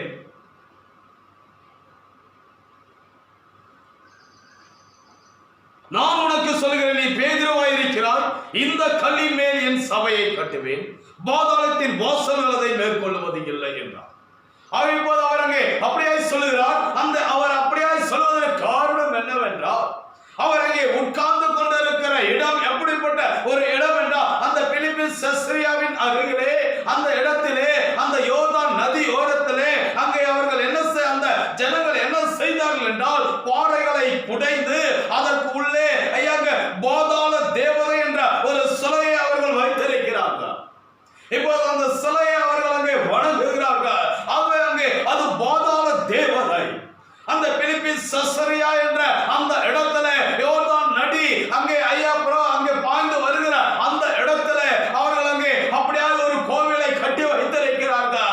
இப்போது ஆண்டவராய் இயேசு கிறிஸ்து அந்த இடத்துல வந்து உட்கார்ந்து அந்த கோவிலை பார்த்து அந்த பெரிய ஒரு பாறையை குடைந்து அந்த பாறைக்கு உள்ளே ஒரு அங்கே பாதாள தேவதை என்ற ஒரு சிலையை வைத்திருக்க அந்த சிலையை பார்த்து அவர் அங்கே பேதுருவிடத்தில் சொல்லுகிறார், பேதுரு இதோ இந்த சிலை, இந்த பாதாளத்தில் இருக்கிற இந்த சிலை பாதாள தேவதை உன்னை மேற்கொள்வது இல்லை.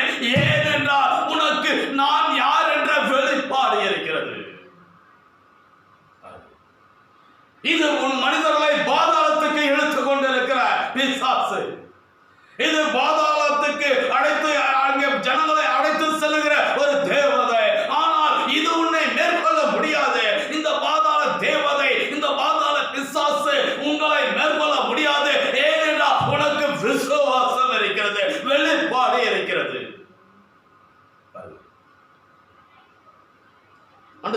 நான் யார் என்ற வெளிப்பாடு இருந்தா இந்த பாதாளம் உங்களை மேற்கொள்ள முடியாது. வெளிப்பாடு என்றால் கல் என்றால் ஒரு வெளிப்பாடு. இந்த கல்வி இந்த வெளிப்பாட்டின் மேல் என் சபையை கட்டுவேன். கல் எதற்கு அடையாளமா இருக்கிறது என்றால் வெளிப்பாட்டிற்கு அடையாளமா இருக்கிறது. பார்க்கிறோம். இப்ப அங்க பேதுரு சொல்லுகிறார், இது உன்னை மேற்கொள்ள முடியாதுப்பா. நான் யாருன்னு நீ புரிஞ்சுக்கிட்டீங்கன்னா, என்னுடைய விருப்பம் என்ன என்பதை நீ புரிந்து கொண்டான், என்னுடைய வாஞ்சை என்ன என்பதை நீ புரிந்து கொண்டான், என்னுடைய ஆசைகள் என்ன என்பதை நீ புரிந்து கொண்டான், என்னுடைய ஏக்கங்கள் என்ன என்பதை புரிந்து கொண்டான், நான் மனிதர்களாகிய உங்களிடத்தில் எதை எதிர்பார்க்கிறேன் என்பதை புரிந்து கொண்டான், நான் தேவன் என்பதை புரிந்து கொண்டான், நான் சர்வ வல்லமை உள்ளவர் என்பதை புரிந்து கொண்டான், நான் அந்த சராசரத்தை என்னுடைய விடம் நுழையில வைத்திருக்கிறேன் என்று புரிந்து கொண்டான், நான் பரம வைத்தியர் என்பதை புரிந்து கொண்டான், நான் அங்கே ரட்சிக்கிறவர் என்பதை புரிந்து கொண்டான், நானே ஆசீர்வதிக்கிறவர் என்பதை புரிந்து கொண்டான், நான் சமாதானத்தின் தேவன் என்பதை புரிந்து கொண்டான், நான் ஒருவரே வானத்துக்கு பூமிக்கும் ஆண்டவரா இருக்கிறேன் என்பதை புரிந்து கொண்டான், வானம் என்னுடைய சிங்காசனம், பூமி என்னுடைய பாதப்படி என்பதை புரிந்து கொண்டால் நீங்கள் ஜெயம் பெறலாம். இந்த பாதாளம் உங்களை மேற்கொள்ள முடியாது. இந்த பாதாள தேவதை உங்களை மேற்கொள்ள முடியாது. இவைகளை நீங்கள் மேற்கொள்ளலாம். வெளிப்பாடு அவசியம். என்ன வெளிப்பாடு? வெளிப்பாடு என்றால் இயேசு கிறிஸ்து யார் என்ற வெளிப்பாடு. இயேசு கிறிஸ்து யார் என்ற வெளிப்பாடு இல்லை என்றால் நாம் பாதாளத்தை மேற்கொள்ள முடியாது. பாதாளம் நம்மை மேற்கொள்ளும். இன்னைக்கு நாம் ஜெயம் பெற வேண்டும் என்றால் இயேசு கிறிஸ்துவை அறிந்து கொள்ள வேண்டும்.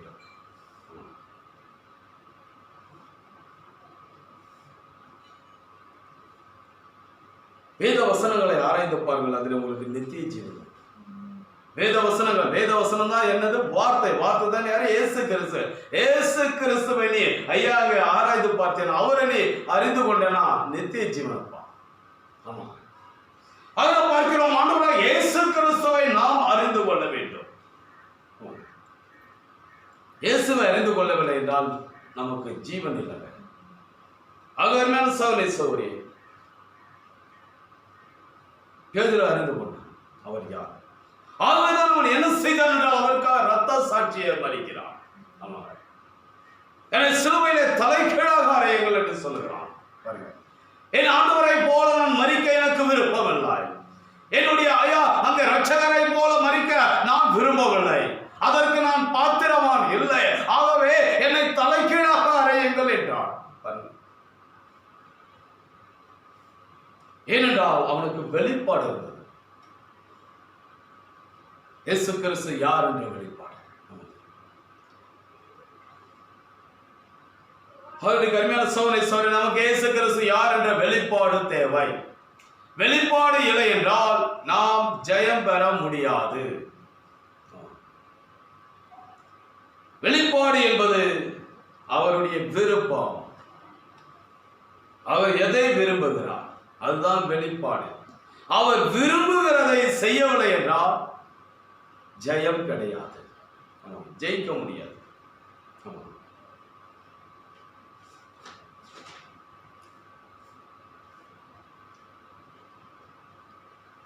அடுத்ததாக நாம் வெளிப்பாடு தேவை. அடுத்ததாக அங்கே எக்கரை சொல்கிறார்,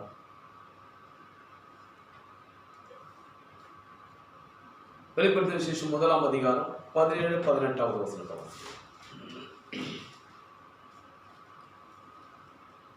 நான் அவரை கண்டபோது செத்தவனை போல அவருடைய பாதத்தில் விழுந்தேன். அப்பொழுது அவர் தம்முடைய வலது கரத்தை என் மேல் வைத்து என்னை நோக்கி, பயப்படாதே, நான் முந்தினவரும் பிந்தினவரும் உயிருள்ளவருமாயிருக்கிறேன். மரித்தேன், ஆனாலும் இதோ சதா காலங்களிலும் உயிரோடு இருக்கிறேன். ஆமேன். நான் மரணத்திற்கும் பாதாளத்துக்கும் உரிய திறவுகோலை உடையவராய் இருக்கிறேன். ஆமென். ஆண்டவராகிய இயேசு கிறிஸ்து யார் என்றால் ஜீவிக்கிற தேவன். அவர் என்றென்றும் ஜீவிக்கிறவர். அவர் மரித்தவர் அல்ல. நம்முடைய தேவன் கல் அல்ல. நம்முடைய தேவன் மரம் அல்ல. நம்முடைய தேவன் ஒரு உலகம் அல்ல. நம்முடைய தேவன் ஆத்மா உள்ள தேவன். நம்முடைய தேவன் என்றென்றும் ஜீவிக்கிறவர். மரித்தேன், சதா காலமும் உயிரோடு இருக்கிறேன். நான் மரணத்துக்கும் ஐயாங்கே பாதாளத்துக்கும் உரிய திறவுகோலை உடையவராக இருக்கிறேன். அவர் எல்லாவற்றுக்கும் உரிய திறவுகோலை உடையவராக இருக்கிறார். ஆகப்போர் சொல்கிறார், அங்கே யோவான் என்ன செய்தான் என்றால் அவன் அங்கே பயந்துட்டான். ஆண்டவர் அப்ப அப்படி கீழே விழுந்துடான், மயங்கி விழுந்துட்டான். அப்ப ஆண்டவருடைய வலது கரத்தை அவர் என்ன செய்தார் என்றால் தன்னுடைய வலது கரத்தை அவன் மேல் வைத்து, பயப்படாதே, நான் சதா காலமும் உயிரோடு இருக்கிறேன், நான் சதா காலமும் உயிரோடு இருக்கிறேன், பயப்படாதே என்றார். பாருங்க, ஆண்டவர் என்ன செய்தார் என்றால் அவனை தேற்றினார்.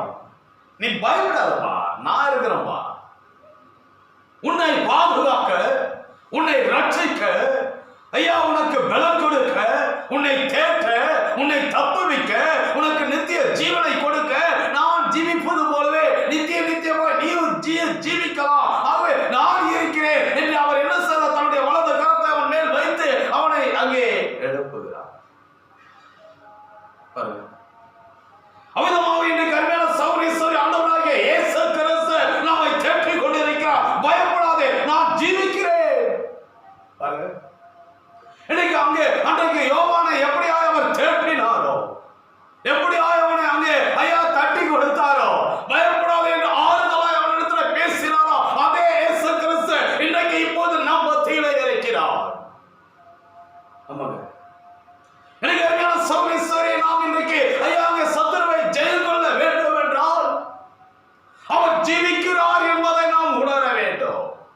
மறுபடியும் வாசிங்க 17-18. நான் அவரை கண்டபோது செத்தவனை போல் அவருடைய பாதத்தில் அவன் யோவான் அந்த காட்சியை கண்டபொழுது அது என்னவென்று அவனுக்கு புரியவில்லை. அவன் செத்தவனை போல கீழே விழுந்து விட்டான். அப்பொழுது அவர் தம்முடைய வலது கரத்தை என் மேல் வைத்து என்னை நோக்கி, பயப்படாதே. ஆமென். அவன் பயந்து விட்டான். யோவான் என்ன செய்தான்டா? பயந்து விட்டான். அவன் அங்கே ஐயா ஒரு கலக்கத்துக்குள்ளாகி விட்டான். அவன் ஒரு அதிர்ச்சிக்குள்ளாகி விட்டான். ஆகவே அவன் மயங்கி கீழே விழும் அளவுக்கு அவன் பயந்து விட்டான். அவ்வளவு பெரிய பயம் அவனை தாக்கினது. ஆகவே இப்போது ஆண்டவராய் இயேசு கிறிஸ்து அவனிடத்தில் சொல்கிறார், பயப்படாதே. நான் முந்தினவரும் பிந்தினவரும் உயிர் உள்ளவருமாயிருக்கிறேன். மரித்தேன். ஆனாலும் இதோ சதா காலங்களிலும் உயிரோடு இருக்கிறேன். ஆமென். நான் மரணத்திற்கும் பாதாளத்துக்கும் உரிய திறவுகோலை உடையவராயிருக்கிறேன்.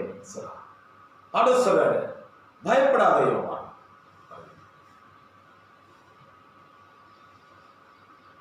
மரணத்துக்குரிய திறவுகோல் ஏங்க நம்ம இருக்கு. ஏன் அனுமதி இல்லாம உன்னை யாரும் மேற்கொள்ள முடியாதுப்பா. பாதாளத்துக்குரிய திறவுகோல் தான் இருக்குது.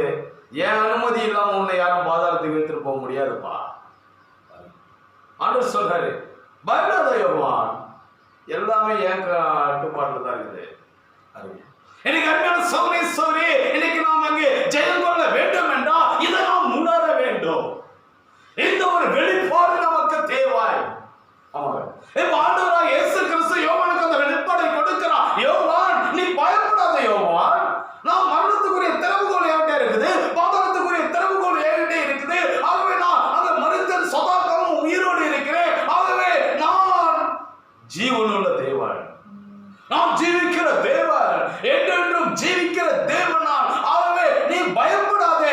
ஆண்டவர் அங்கே அவனுக்கு அந்த வெளிப்பாடை கொடுக்கிறார். ஆண்டவர் அவனை தேற்றுகிறார். இன்னைக்கு அருமையான சகோதரர், யோவான் மனவாட்டிக்கு ஒரு முன்னோடியாக இருக்கிறார். அதை தான் இன்னைக்கு ஆண்டவர் நமக்கும் சொல்லிக் கொண்டே இருக்கிறார். இன்னைக்கு சகோதரே, இந்த செய்தியை கேட்டுக் கொண்டிருக்கிற தேவ பிள்ளைகளே, இன்னைக்கு நாம் பயப்பட தேவையில்லை, நாம் கலங்க தேவையில்லை, நாம் திகழ தேவை. ஏனென்றால் நம்முடைய தேவன் என்றென்றைக்கும் ஜீவிக்கிற ஜீவாதிபதி, ஜீவனுள்ள தேவன், மரணத்துக்கு பாதாளத்துக்கு உரிய திறவுகோலை அவர் உடையவராக இருக்கிறார். அவருடைய அனுமதி இல்லாம நம்ம யாரும் மேற்கொள்ள முடியாது. ஆமா, நம்மளை யாரும் மேற்கொள்ள முடியாது. நம்மளை யாரும் பாதாளத்துக்கு கொண்டு செல்ல முடியாது. பாதாளத்தின் வாசல் நம்மை மேற்கொள்ள முடியாது.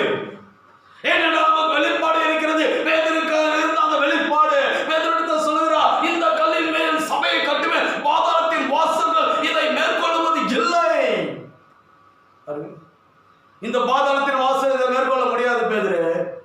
நீ பாக்குற இல்ல, இது வந்து ஜனங்க ஒரு மலையை குடைந்து அதுக்குள்ள ஒரு அங்க பாதாள தேவதை அப்படின்னு ஒரு சிலையை வைத்திருக்கா. அது உன்னை மேற்கொள்ள முடியாது பேதுரு. ஏனென்றால் உனக்கு நான் யார் என்ற வெளிப்பாடு இருக்குது. நீர் ஜீவனுள்ள தேவனுடைய குமாரனாகி கிறிஸ்து. அவன் சொல்ற அந்த வார்த்தை நீங்கள் கவனிப்பீர்கள். அவன் சொல்றான், நீர் ஜீவனுள்ள தேவனுடைய குமாரனாகி கிறிஸ்து என்றான். ஜீவனுள்ள உயிருள்ள தேவ குமாரன். அவர் யார் என்றால் ஐயாங்க என்றென்று ஜீவிக்கிற தேவனுடைய குமாரன் அவர். அவரை யாரும் மேற்கொள்ள முடியாது. இதே வெளிப்பாடு நமக்கு இருக்கும் என்றால் நாம் மரணத்தை கண்டு பயப்பட போறது, பாதாளத்தை கண்டு பயப்பட வேண்டிய அவசியம் இல்லை. இன்னைக்கு அருமையான சகோதரி, அந்த இயேசு கிறிஸ்து யோவானை தேற்றுவதற்கு நம்மை தேற்றிக் கொண்டே இருக்கிறார். நீ பயப்படாத. இன்னைக்கு சபையை நீ பயப்படாத. சகோதரி நீ பயப்படாத. சத்ருவை மேற்கொள்ள வேண்டும் என்றால் நம்மை விட்டு பயம் நீங்க வேண்டும். அனனியா சபீராவுக்கு பயம் இருந்தோம். பாருங்க, அவங்க ஏன் செத்து போயிட்டாங்கன்னா, அவங்கள ஏன் பாதாளம் மேற்கொண்டது என்றால், சத்துரு மேற்கொண்டான் என்றால் அவங்களுக்கு பயம் இருந்தது. என்ன பயம் என்றால், இந்த பேதுருனுடைய ராஜ்யம் எவ்வளவு நாள் நிற்குமோ தெரியலையே. இந்த சுவிசேஷம் எவ்வளவு நாள் நிற்குமோ தெரியலையே. ஏதோ உற்சாகத்துல வந்துட்டோம், திடீர்னு எல்லாம் மூடிட்டாங்கன்னா எல்லாம் முடிஞ்சு போச்சுனாக்கா அதுக்கப்புறம் நம்ம எங்க போறது? எல்லாத்தையும் எடுத்து கொடுத்துட்டா அப்புறம் நம்ம எங்க போக முடியும்? அதனால ஒரு பங்கை எடுத்து நம்ம வஞ்சிச்சு வைப்போம், ஒரு பங்கை நம்ம கொள்ளையடிச்சு வைப்போம். அப்புறம் பார்க்கலாம், யாருக்கு தெரிய போகுது? அங்கே கணவனும் மனைவியும் ஒன்றாக உட்கார்ந்து ஆலோசனை செய்து அவர்கள் என்ன செய்தார்கள் என்றால், திடீர்னு இந்த அப்போஸ்தலர் எல்லாருமே அங்கே சிதறடிக்கப்பட்டு, இந்த ஊழியம் சிதறடிக்கப்பட்டு, அதன் பிறகு எதுவுமே காட்சியில் இல்லாமல் போய்விட்டால் அதுக்கப்புறம் நம்ம பொழப்புக்கு என்ன செய்யறது? அதனால கொஞ்சம் திருடி வைப்போம் அப்படின்னு வச்சாங்க. பாருங்க, அவங்களுக்கு வெளிப்பாடு இல்லை.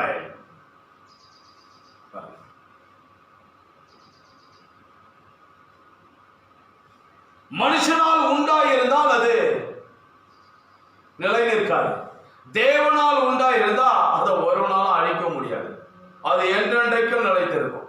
அந்த ஒரு வெளிப்பாடு அவங்களுக்கு இல்லை. ஆகவே இது தேவனுடைய ஆவி, ஆகவே இது தேவனால் உண்டான ஊழியம், ஆகவே தேவனாய் கர்த்தரை நிலைநிறுத்துவார் என்ற அந்த ஒரு விசுவாசம் அவங்களுக்கு இல்லை. ஆகவே நாம் செய்வது கர்த்தருக்கு, ஆகவே கர்த்தருக்கு நாம் ஒரு காரியத்தை செய்யும் பொழுது அவர் என்னுடைய சொந்தத்தையோ ஐயாங்க கோடான கோடியா ஆசீர்வதிப்பார் என்ற விசுவாசம் அவனுக்கு இல்லை. ஆகவே அவர்களுக்கு பயம். அந்த பயத்தினால் அவர்கள் என்ன செய்தார்கள் என்றால் தேவனை வஞ்சித்தார்கள். அவனுக்கு அருமையான சகோதர சகோதரியே, நாம் பயப்படக்கூடாது. கர்த்தர் ஜீவிக்கிறார், கர்த்தர் நம்மை கைவிட மாட்டார், அவர் நம்மை கண்ணின் மணி போல பாதுகாத்து நடத்துவார். ஒரு தாய் தன் பாலகனை மறந்து விடலாம், அவர் நம்மை மறப்பது இல்லை. கர்த்தர் நம்மை அவருடைய உள்ளங்கைகளிலே வரைந்திருக்கிறார். ஆமாங்க, அவர் நம்மை விட்டு ஐயா ஒரு நாளும் பிரிய மாட்டார்.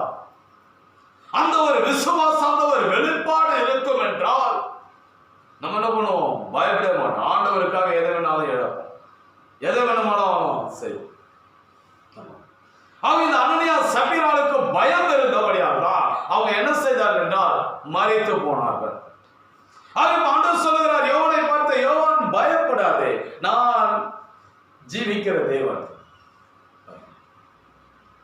இன்னைக்கு ஆண்டவராக இயேசு கிறிஸ்து இன்னைக்கு மனவாட்டிக்கும் அதை தான் சொல்லுகிறார். வெளிப்படுத்தின விசேஷம் 12ஆம் அதிகாரம் 7 வாசி. வானத்திலே யுத்தம் உண்டாயிற்று, மிகாவேலும் அவனை சேர்ந்த தூதர்களும் வலு சர்ப்பத்தோட யுத்தம் பண்ணினார்கள். வலு சர்ப்பமும் அதை சேர்ந்த தூதரும் யுத்தம் பண்ணியும் ஜெயம் கொள்ளவில்லை. வானத்தில் அவர்கள் இருந்த இடமும் காணாமற் போயிற்று. உலகம் அனைத்தையும் மோசம் போகிற பிசாசு என்றும் சாத்தான் என்றும் சொல்லப்பட்ட பழைய பாம்பாகிய பெரிய வலு சர்ப்பம் தள்ளப்பட்டது. அது பூமியிலே விழ தள்ளப்பட்டது, அதனோடு கூட அதை சேர்ந்த தூதரும் தள்ளப்பட்டார்கள். அப்பொழுது வானத்திலே ஒரு பெரிய சத்தம் உண்டாகி, இப்பொழுது ரட்சிப்பும் வல்லமையும் நமது தேவனுடைய ராஜ்யமும் அவருடைய கிறிஸ்துவின் அதிகாரமும் உண்டாயிருக்கிறது. இரவும் பகலும் நம்முடைய தேவனுக்கு முன்பாக நம்முடைய சகோதரர் மேல் குற்றம் சுமத்தும் பொருட்டு அவர்கள் மேல் குற்றம் சாட்டுகிறவன் தாழ தள்ளப்பட்டு போனான். மரணம் நேரிடுகிறதா இருந்தாலும் அதற்கு தப்பும்படி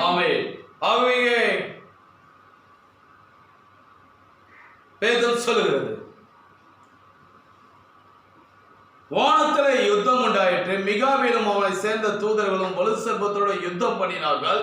வலு சர்ப்பமும் அதை சேர்ந்த தூதரும் யுத்தம் பண்ணியும் ஜெயம் கொள்ளவில்லை. சத்துருவுக்கு ஜெயம் இல்லை. ஜெயம் கொள்ளுகிறவர் யார் என்றால் நம்முடைய ஆண்டவராகிய இயேசு கிறிஸ்து. கர்த்தர் பட்சத்தில் நாம் நிற்போம் என்றால் நாம் ஜெயம் கொள்ளலாம். நமக்காக அவர் யுத்தம் செய்வார். கர்த்தர் பட்சத்தில், கர்த்தருடைய வார்த்தையின் பட்சத்தில் நிற்போம் என்றால் நாம் இந்த உலகத்தை ஜெயிக்கலாம், சத்துருவை ஜெயிக்கலாம்.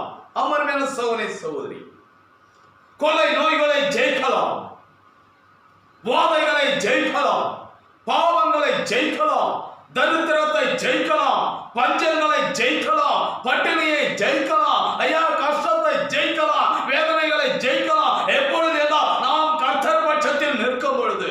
கர்த்தர் பட்சத்தில் என்று சொல்லும் பொழுது என்னவென்றால் அருமையான சகோதர சகோதரியே, கர்த்தருடைய வார்த்தையின்படி வாழும் பொழுது.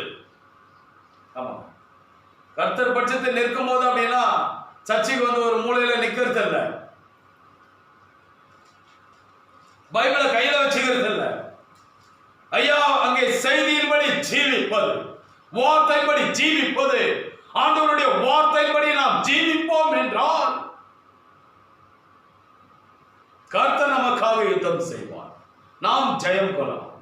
ஆமா, ஆக நாம் பார்க்கிறோம் இங்கே சத்ருவுக்கு ஜெயம் கிடையாது. ஜெயம் யாருக்கு என்றால் தேவனுடைய பிள்ளைகளுக்கு மட்டுமே, கர்த்தருடைய பிள்ளைகளுக்கு மட்டும்தான் ஜெயம், மற்றவர்களுக்கு ஜெயம் இல்லை. ஆமா, ஆக நாம் பார்க்கிறோம் 11வது வசனம் சொல்கிறது, மரணம் நேரிடுகிறதா இருந்தாலோ அதற்கு தப்பும்படி தங்கள் ஜீவனையும் பாராமல் ஆட்டுக்குட்டியினுடைய இரத்தத்தினாலோ தங்கள் சாட்சியின் வசனத்தினாலோ அவனை ஜெயித்தார்கள். மரணம் நேரிடுகிறதா இருந்தால் அவை இந்த சத்துருவுக்கு ஜெயம் இல்லை என்ற வெளிப்பாடு யாருக்கு இருக்கிறதோ அவர்கள் என்ன செய்கிறார்கள் என்றால், மரணம் நேரிடுகிறதா இருந்தாலும் அதற்கு தப்பும்படி தங்களுடைய ஜீவனையும் பாராமல் ஆட்டுக்குட்டி ரத்தத்தினாலோ தங்கள் சாட்சியின் வசனத்தினாலோ அவனை ஜெயித்தார்கள். மரணமே நெருங்கினார். ஆகிய நாம் பார்க்கிறோம் இங்கே அப்போஸ்தலனாகிய பவுலை அங்கு மரணம் நெருங்கியது. ஆனாலும் அவன் என்ன செய்தான் என்றால்,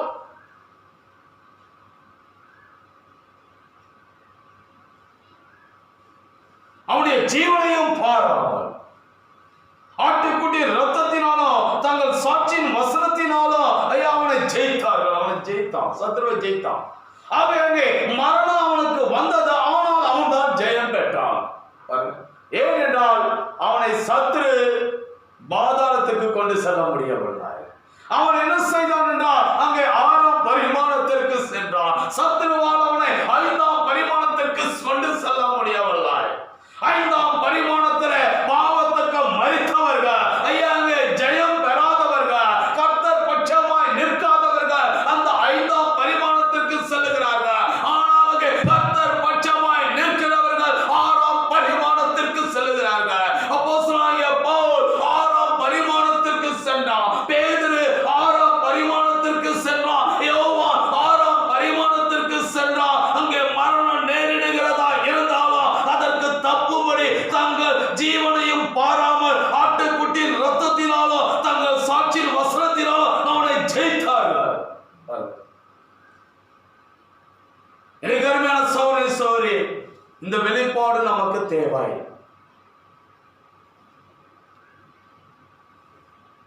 ஐந்தாம் பரிமாணம் இருக்கிறது, 6ஆம் பரிமாணம் இருக்கிறது என்ற ஒரு வெளிப்பாடு தேவை.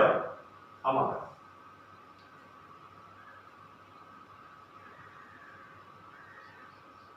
கர்த்தர் ஜீவிக்கிறார் என்ற வெளிப்பாடு தேவை.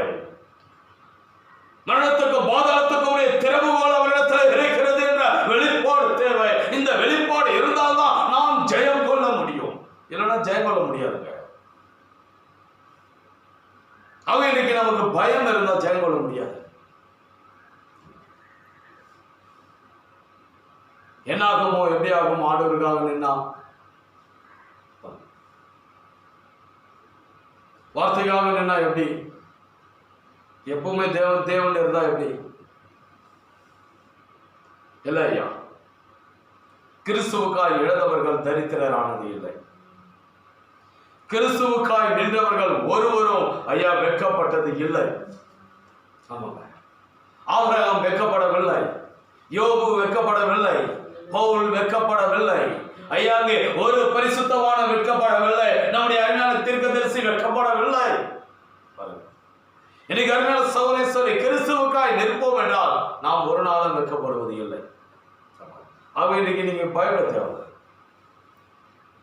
இயேசு கிறிஸ்து ஜீவிக்கிறார். மத்திய 24ஆம் அதிகாரத்தில் 1-7 வரை வாசிக்கும் பொழுது அங்கே சில ஸ்திரீகள் என்ன செய்தார்கள் என்றால் கல்லறையின் இடத்துல வருகிறார்கள். லூக்கா 24ஆம் அதிகாரம் 1-7 வரை. லூக்கா 24ஆம் அதிகாரம் 1-7 வரை. வாரத்தின் முதலாம் நாள் அதிகாலையிலே தாங்கள் ஆயத்தம் பண்ணின கந்த வர்க்கங்களை அவர்கள் எடுத்துக்கொண்டு வேறு சில ஸ்திரீகளோடு கூட கல்லறையினிடத்திற்கு வந்தார்கள். கல்லறை அடைத்திருந்த கல் புரட்டி தள்ளப்பட்டிருக்கிறதை கண்டு உள்ளே பிரவேசித்து கர்த்தராகிய இயேசுவின் சரீரத்தை காணாமல் அதை குறித்து மிகுந்த கலக்கம் அடைந்திருக்கையில் பிரகாசமுள்ள வசன தரித்த 2 பேர் அவர்கள் அருகே நின்றார்கள். அந்த ஸ்திரீகள் பயப்பட்டு தலை கவிழ்ந்து தரையை நோக்கி நிற்கையில் அந்த 2 பேரும் அவர்களை நோக்கி, அதாவது ஸ்திரீகள் என்ன செய்தார்கள் என்றால் பயந்தார்கள். அவர்கள் பயந்து என்ன செய்தார்கள் என்றால் அங்கே தலை கவிழ்ந்திருக்கிறார்கள். தூதர்கள் சொல்லுகிறார்கள், உயிரோடு இருக்கிறவரை நீங்கள் மரித்தவரிடத்தில் தேடுகிறது என்ன? அவர் இங்கே இல்லை, அவர் உயிர் தெழுந்தார். மனுஷகுமாரன் பாவிகளான மனுஷர் கையில் ஒப்பு கொடுக்கப்படவும் சிலுவையில் அறையப்படவும் 3ஆம் நாளில் எழுந்திருக்கும் வேண்டும் என்று பார்க்கிறோம். அந்த ஸ்திரீகள் என்ன செய்தார்கள்? பயந்தார்கள். ஏனென்றால் அவர்களுக்கு அந்த நேரத்தில் வெளிப்பாடு இல்லை. அவர்கள் பயப்படுகிறார்கள். அப்ப தூதர் சொல்ற, பயப்படாதே, அவர் உயிர் தெழுந்தார். இயேசு கிறிஸ்து உயிரோடு இருக்கிறார்மா. நம்முடைய தேவன் உயிருள்ள தேவன். அவங்க நம்முடைய தேவன் உயிருள்ள தேவனா இருக்கிறபடியா நாம் பயப்பட தேவையில்லை.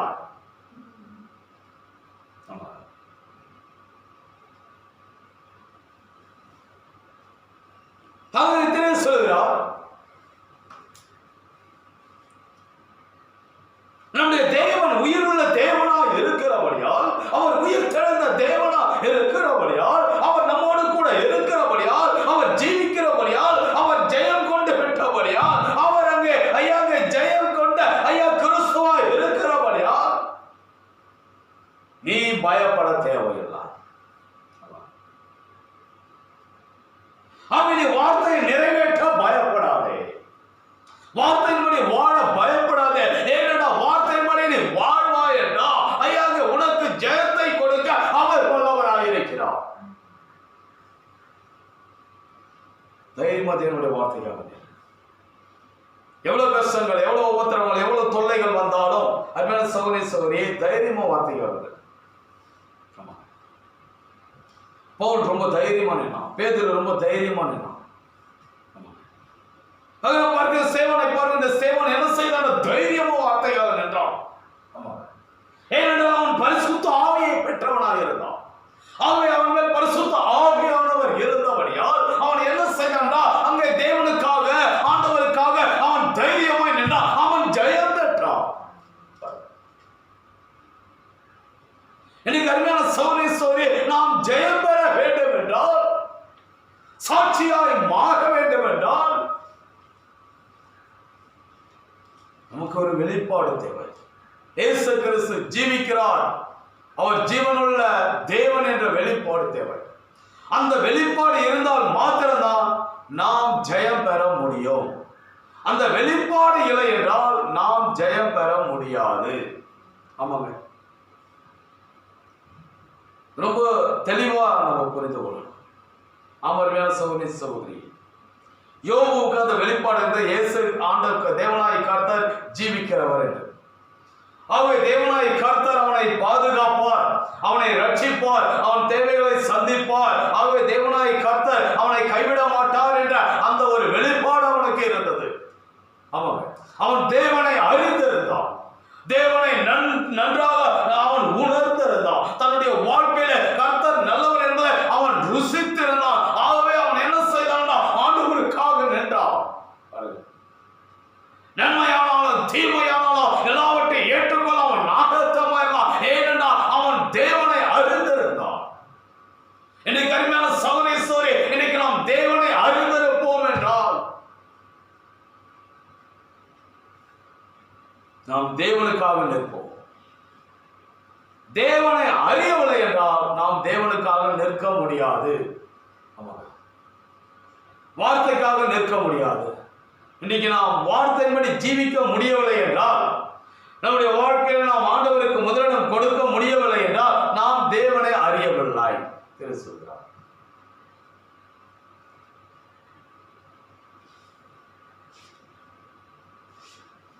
நான் எப்படி ஜெயம் கொள்ளுதல் என்ற செய்தி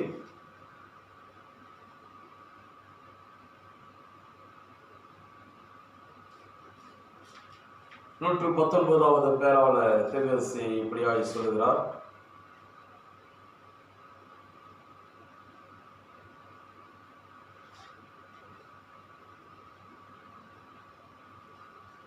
நீங்கள் தேவனுக்காக வாழ்கிறீர்கள் என்பதை நினைவில் கொள்ளுங்கள்.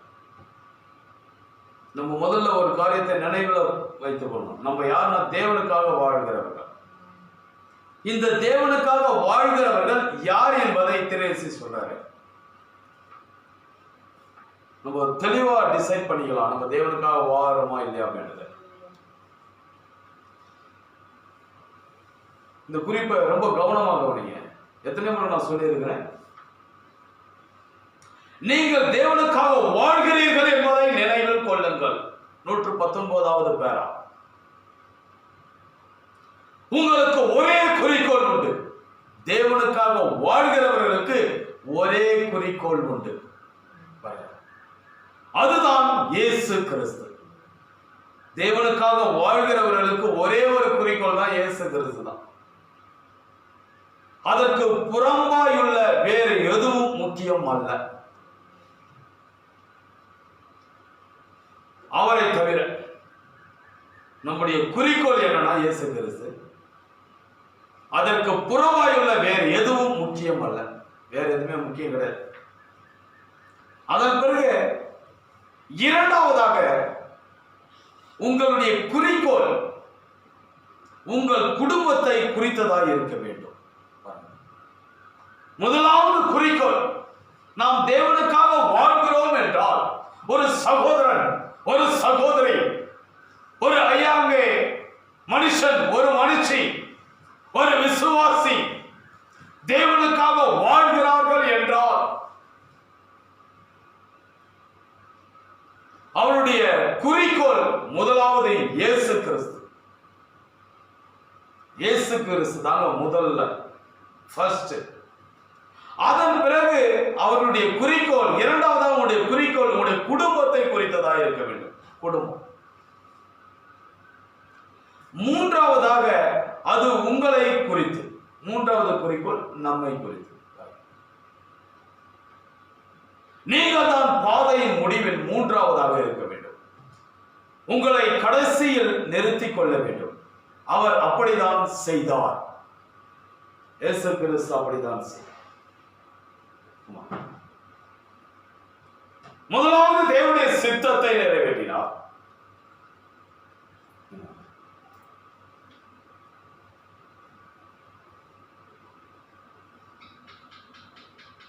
இரண்டாவது தன்னுடைய குடும்பத்திற்காக. மூன்றாவது அவர். இன்னைக்கு அருமையான சகோதரி சகோதரி, இன்னைக்கு நாம் உண்மையாகவே தேவனுக்காக வாழ்கிறவர்கள் என்றால், உண்மையாகவே நாம் விசுவாசி என்றால், நம்முடைய வாழ்க்கையில் ஃபர்ஸ்ட் காட். அது இல்லை என்றால் உண்மையாகவே நாம் தேவனுக்காக வாழவில்லை. நான் இரண்டாவது இடத்தை தேவனுக்கு கொடுக்கிறேன். நாம் கிறிஸ்தவர்களாய் வாழவில்லை, ஜெயம் பெற முடியாது. கர்த்தர் நமக்காக யுத்தம் செய்ய முடியாது. கர்த்தர் நமக்கு உதவி செய்ய முடியாது. ஆண்டவர் நமக்கு உதவி செய்ய முடியாதுங்க. தெளிவான ஒரு காரியம். இதுல வேற சாக்கு போக்குக்கு இடமே கிடையாது. ஐயோ, என் குடும்ப சூழ்நிலை இப்படி இருக்குது, இவ்வளவு கஷ்டம், இவ்வளவு கண்ணீர், இவ்வளவு வேதனை, இவ்வளவு வியாதி, இவ்வளவு தேவை, இவ்வளவு கஷ்டம், இவ்வளவு போராட்டம். இல்லை, ஜெயம் பெற முடியாது. வாழ்க்கையில வெற்றி பெற முடியாது. ஆண்டவர் நம்மோடு கூட இருக்க முடியாது. ஐயா, இங்கே வேதத்தை காணும் பொழுது, ஐயா இங்கே அநேக சாட்சிகளை காணும் போது, ரத்த சாட்சிகளை காணும் பொழுது, இவர்கள் எல்லாருமே எப்படி ரத்த சாட்சியாய் மரித்தார்கள் என்றால் தேவனுக்கு முதலிடம் கொடுத்து இவர்கள் எல்லாருமே மிகப்பெரிய ஒரு சாட்சியாய் எப்படி மாறினார்கள் என்றால் தேவனுக்கு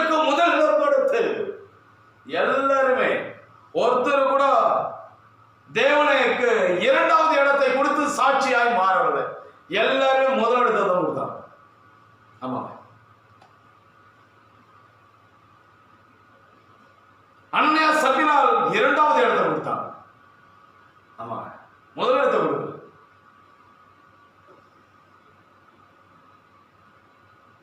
முதல்ல ஒரு பங்கு எடுத்து தன்னுடைய குடும்பத்துக்கு வச்சுக்கலாம். அதுக்கப்புறம் என்ன பண்றான்னா ஆண்டவர்கிட்ட வரான்.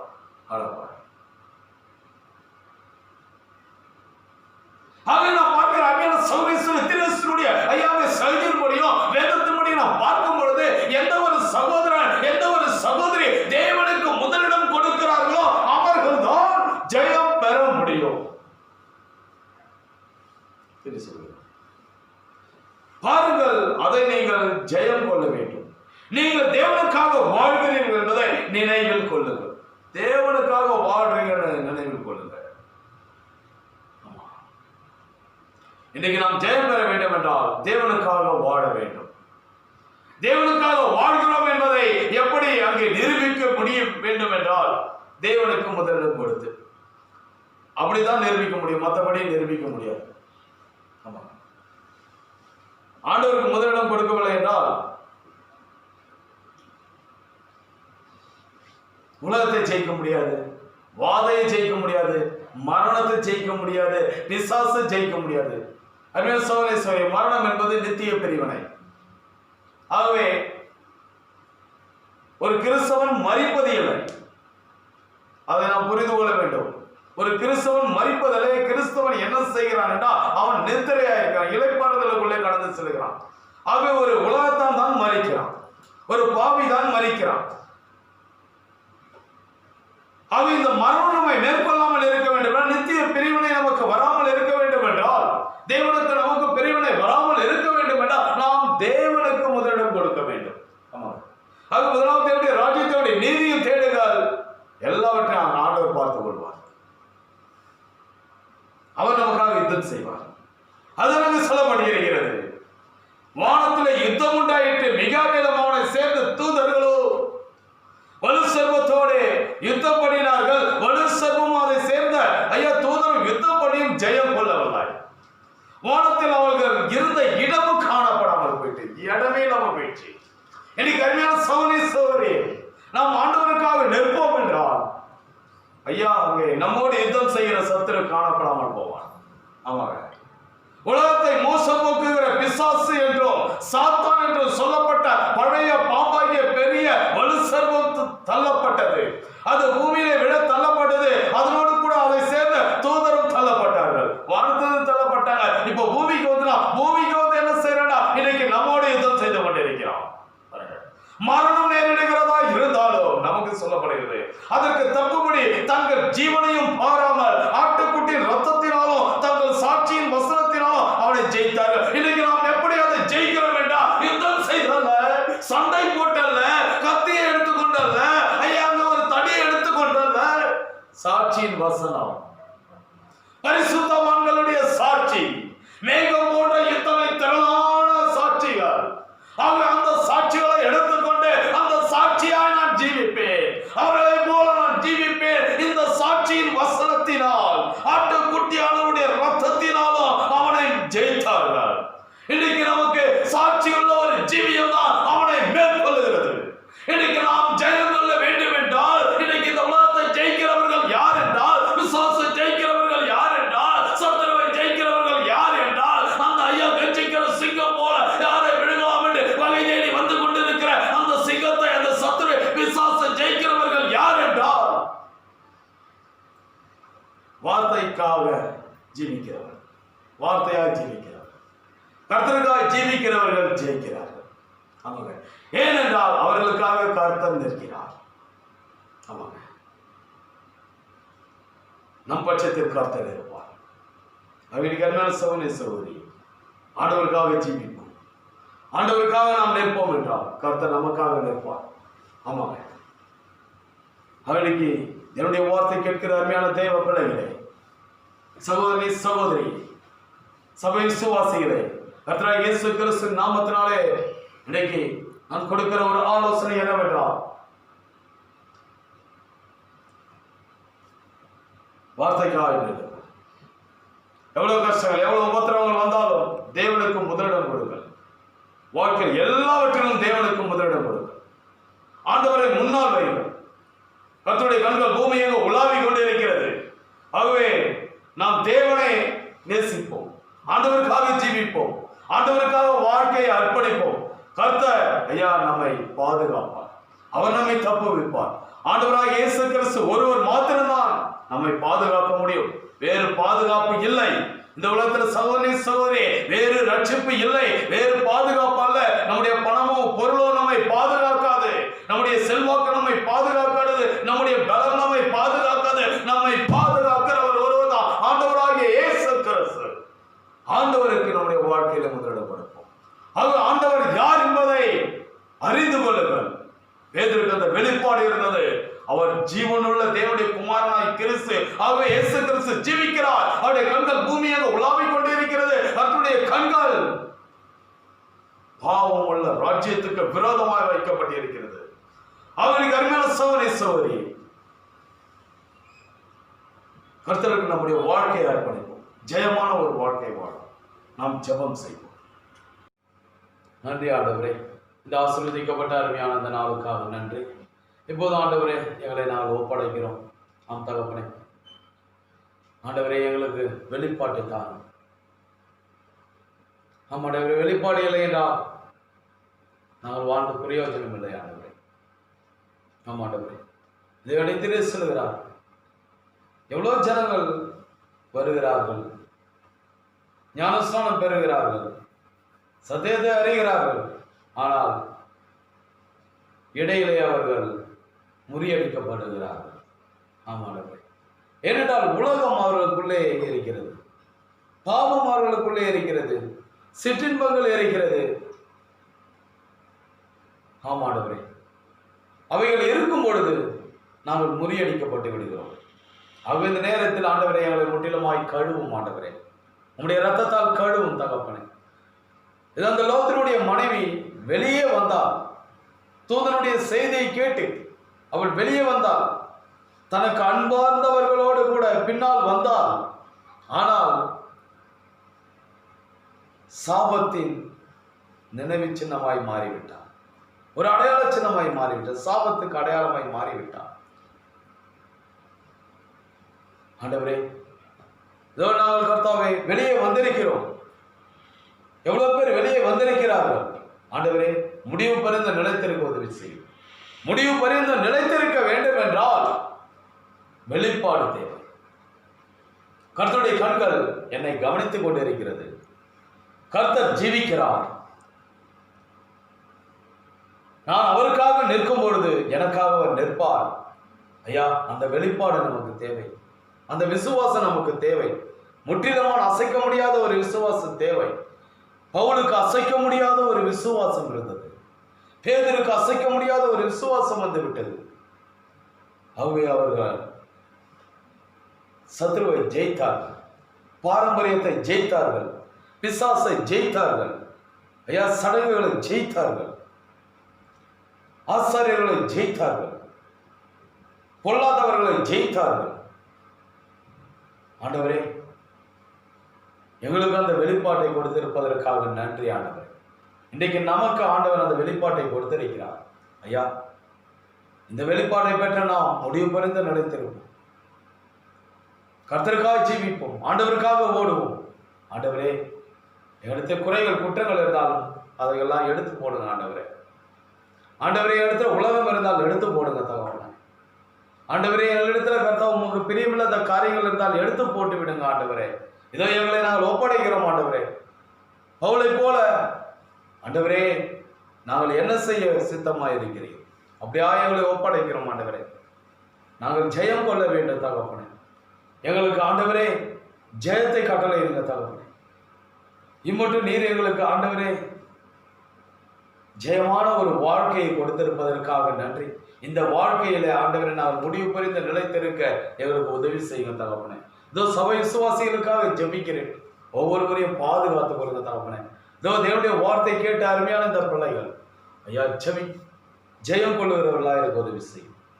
இந்த பிள்ளைகள் கர்த்தருக்காக ஜீவிக்கட்டும், ஆண்டவருக்கு முதலிடம் கொடுக்கட்டும். ஏதோ திருவசி சொன்னார் அல்லவா,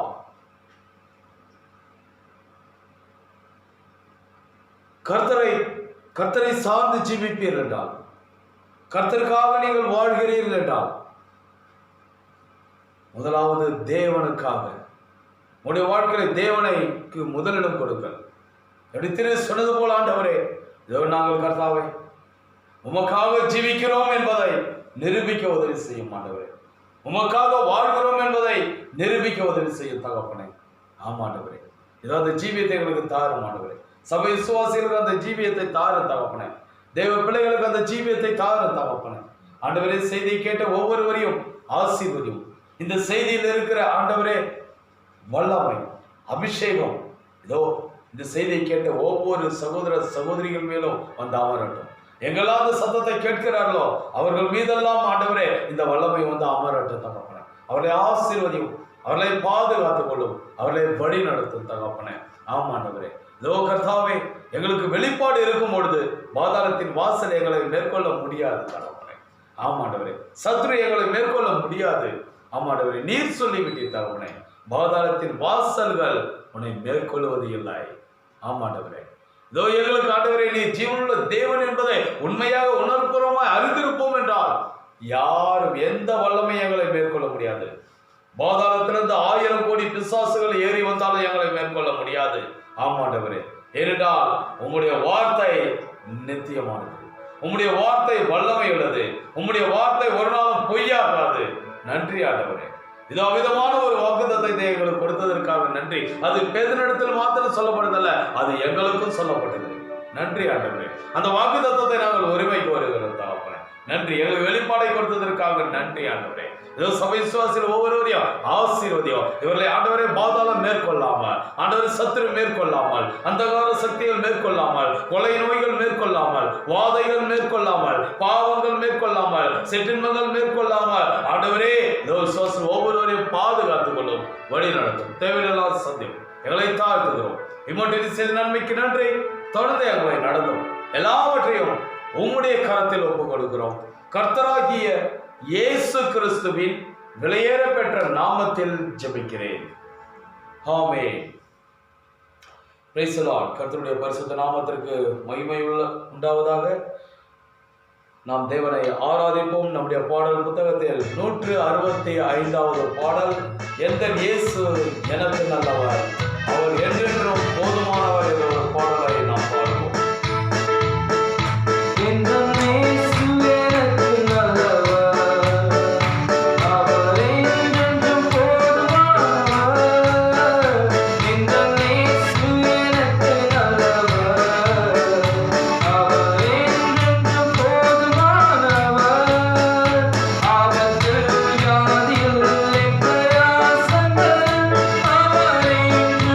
போதுமானவர்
அவருடைய கிருபையும் அவருடைய தயவும் நாம் அனைவரோடு கூட இருப்பதாக. Amen. Praise the Lord. God plus.